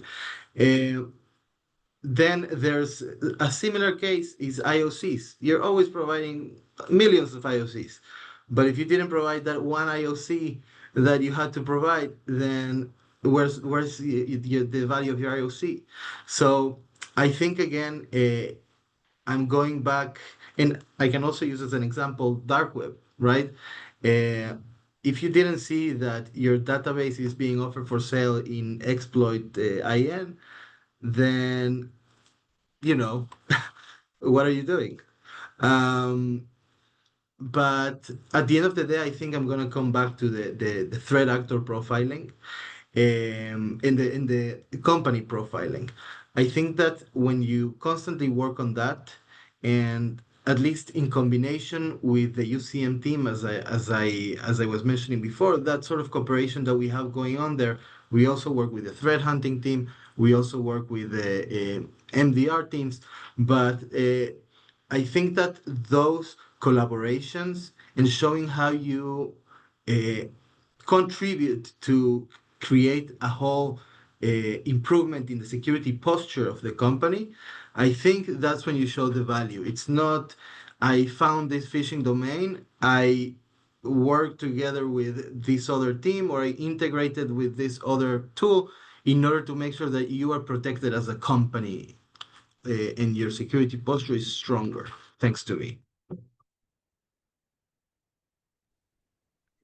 I would actually piggyback off something I said earlier about showing value, which is feedback loops. I feel like feedback loops are really important for showing the value in your program. It's essential not only for just your program putting out what you need to put out, but also assessing the maturity of your program. So especially as organizations are navigating, the complexities of modern cybersecurity, as everyone was talking about earlier. And given that a lot of teams have resource constraints, and as we saw, and maybe it was just because it was a lot of small organizations this time, but not very many people in their CTI capability, achieving meaningful progress in your maturity can seem daunting, but it is really, really attainable with a systematic approach using open source tools like the CTI CMM that was mentioned in the survey. So again, talking about that, ad hoc reactive mode, that is where a lot of CTI teams today are operating. And as the landscape continues to evolve, you need that structured, proactive, and most importantly, for return on investment, quantifiable cyber threat intelligence. So, as Nathaniel was saying, it's really hard to quantify a negative. How do you quantify when something didn't happen? It's impossible, really. So, this is where I think feedback loops really come into play, not just as a tool for like tracking your team's progress, but as more of a foundational element for long-term planning and refinement of your program as well. So that like continuous documented improvement, it does require a systematic approach to assess where your program stands, but you can also identify gaps and adjust accordingly. So, the CTI CMM, for anyone that might not know that is on the call, it's an open source framework. It provides a really structured way for teams to address their current maturity levels across a couple different domains, like Bart was talking about earlier. It ranges from data collection, analysis, and dissemination to stakeholder engagement, decision making. By evaluating your program against this set of defined capabilities, you can really benchmark your own CTI program in a way that's really quantifiable. And it helps you move beyond those sort of subjective assessments of, we're doing well towards, a more objective data-driven approach. And I think as Dan was talking about earlier, the exec teams, they love that data, right? So it really gives those clear, measurable stages of maturity, which offers, not only that sort of data to your exec team, but a roadmap to advance from those basic capabilities towards more sophisticated and proactive practices. So it helps you not only prioritize your resources and focus on what gives the highest impact, but it really has that twofold value that you also demonstrate the value of your program to stakeholders, which, as Dan and Bart and a bunch of other people were mentioning earlier, is really essential for securing that investment in the future of your CTI program.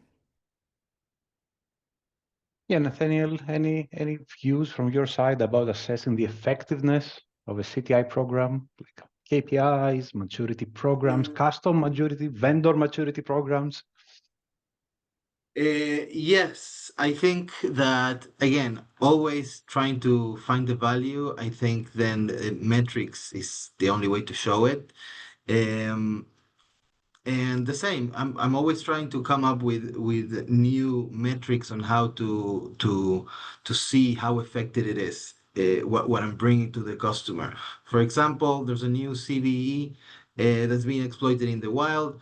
Uh, I'm going to check many things inside the customer environment, but one of the things is how many devices are affected by this specific CVE. So this is a number. With the CVE, with the alert that I just gave you, with the prioritization of this CVE that I'm just giving you, these 5,000 devices are going to be patched. It's something theoretical, right? Nothing maybe is going to happen, but maybe something it is going to happen. And that is still the how much the CTI affects what's happening in the company, how much security is bringing, right? IOCs, I provide you with 500 IOCs. How many of them did you see internally? Because I'm also on my side, I'm also sanitizing the IOCs. I'm making sure that they're relevant to you as an organization, to your geolocation. So the IOCs that I provide you should have some hits, right? In theory. If they don't, so maybe I'm really, really out of it. So I think that when you can get the data, that is the most that's when you need to focus and build processes around that in order to gather that data. A lot of the times, it's not as straightforward as, oh, let's see the number, and that's it. You need to have people do something from there, and please get into the qualis and check, blah blah blah. So there's a lot to build, but at the end of the day, you need that visibility. You need to be able to tell the customer, this is what we did for you. I hope you're happy. Please renew. So we haven't talked about AI at all this panel so far. So briefly, how do you Refreshing. all use generative AI in any of your work processes? Ashley, you want to go first? Sure. I think it was Dan earlier. I tried to take notes when people had things that I was like, oh yeah, but I think it was Dan earlier that said that it's best as an intern. And I think that's correct. It's obviously a lot of the models have changed. They're changing super rapidly. My focus is more on adversarial use of AI. I find OWASP has really good resources for anybody that wants to know about like protecting, your attack infrastructure as you integrate these tools and all these things from like an adversarial perspective. But that it's really good for those like basic tasks because those models, and even though they are getting better, they still have, I think like a 10% sort of error rate, conservatively. If we're putting out reports that people are going to take action on, that 10% error rate just won't work for us. We don't want to be like who did it yesterday? I think it was Chicago Sun-Times that put out a summer book reading list of books that didn't exist because nobody bothered to proofread it. We just don't want to be that person when it comes to things as serious as cyber threat intelligence and the risk to your organization and the financial impact that can have. But when it comes to basic, automatable tasks, it's really quite good. So an interesting use case we've done is automated classification of spam emails that we're gathering through our malware intelligence. So it's automatically classifying what kind of possible malware family it is, and then what type of spam, like what is the actual body of the message. So things like that, it's really quite good for triaging that. I think the quote was from, I think you earlier, Rebecca, that was like, automate the boring stuff and keep, the things that need a human on it. We agree completely with that level with what we're doing over at Intel 471.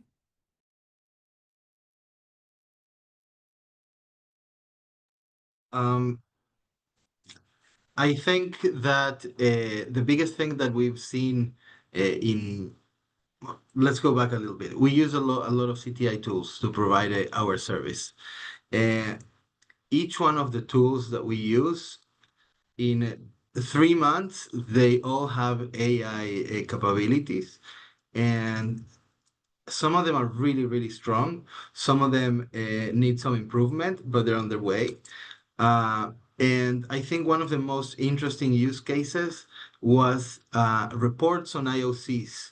You have an IOC, you analyze it in this tool, and the tool then tells you the IOC is doing this. It's probably related to this malware. These are all the other IOCs that are related to it. It's probably a botnet, given the behavior. So it does tell you a lot. And as an analyst, that would be a lot of work just to gather that information from everywhere to put it there, and this is just happens so quickly, and it's very easy to share. So I think the analysis part is really strong. I mean, especially analyzing so much data as a person, it's hard, right? And I think that's what computers do well. And so we have a really good intern, as everyone has been calling them, this good intern that knows how to handle a lot of data and tell us what's happening. So I think analysis is one of the best. And also extracting important information. At the end of the day, I receive lots and lots of reports and lots of emails. Some of them I don't understand. but that's where AI comes from. It translates between between different languages and different barriers. And I think at the end of the day, what we want is AI to remove the boring part again.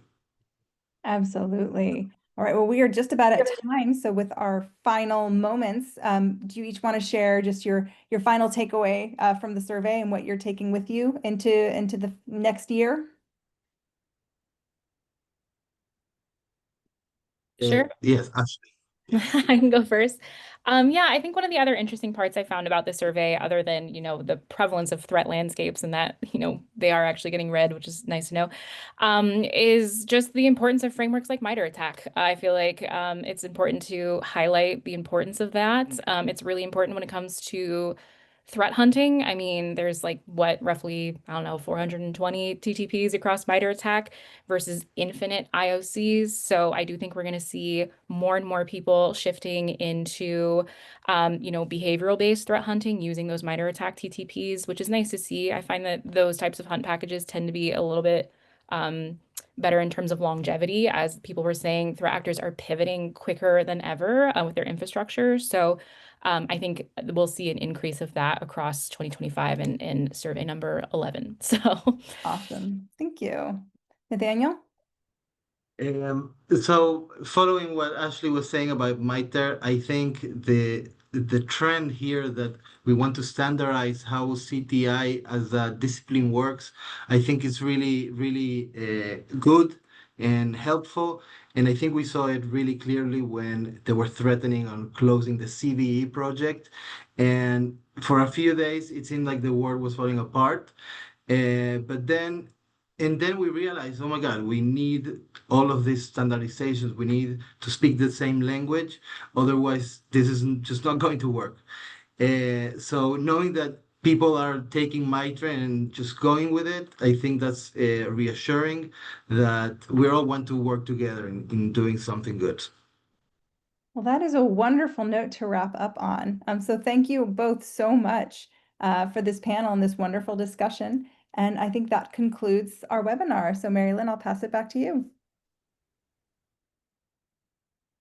Thank you so much, Rebecca, Andreas, Dan, Vicente, Andy, Ashley, Bart, Nathaniel, and Ensar for your great presentation.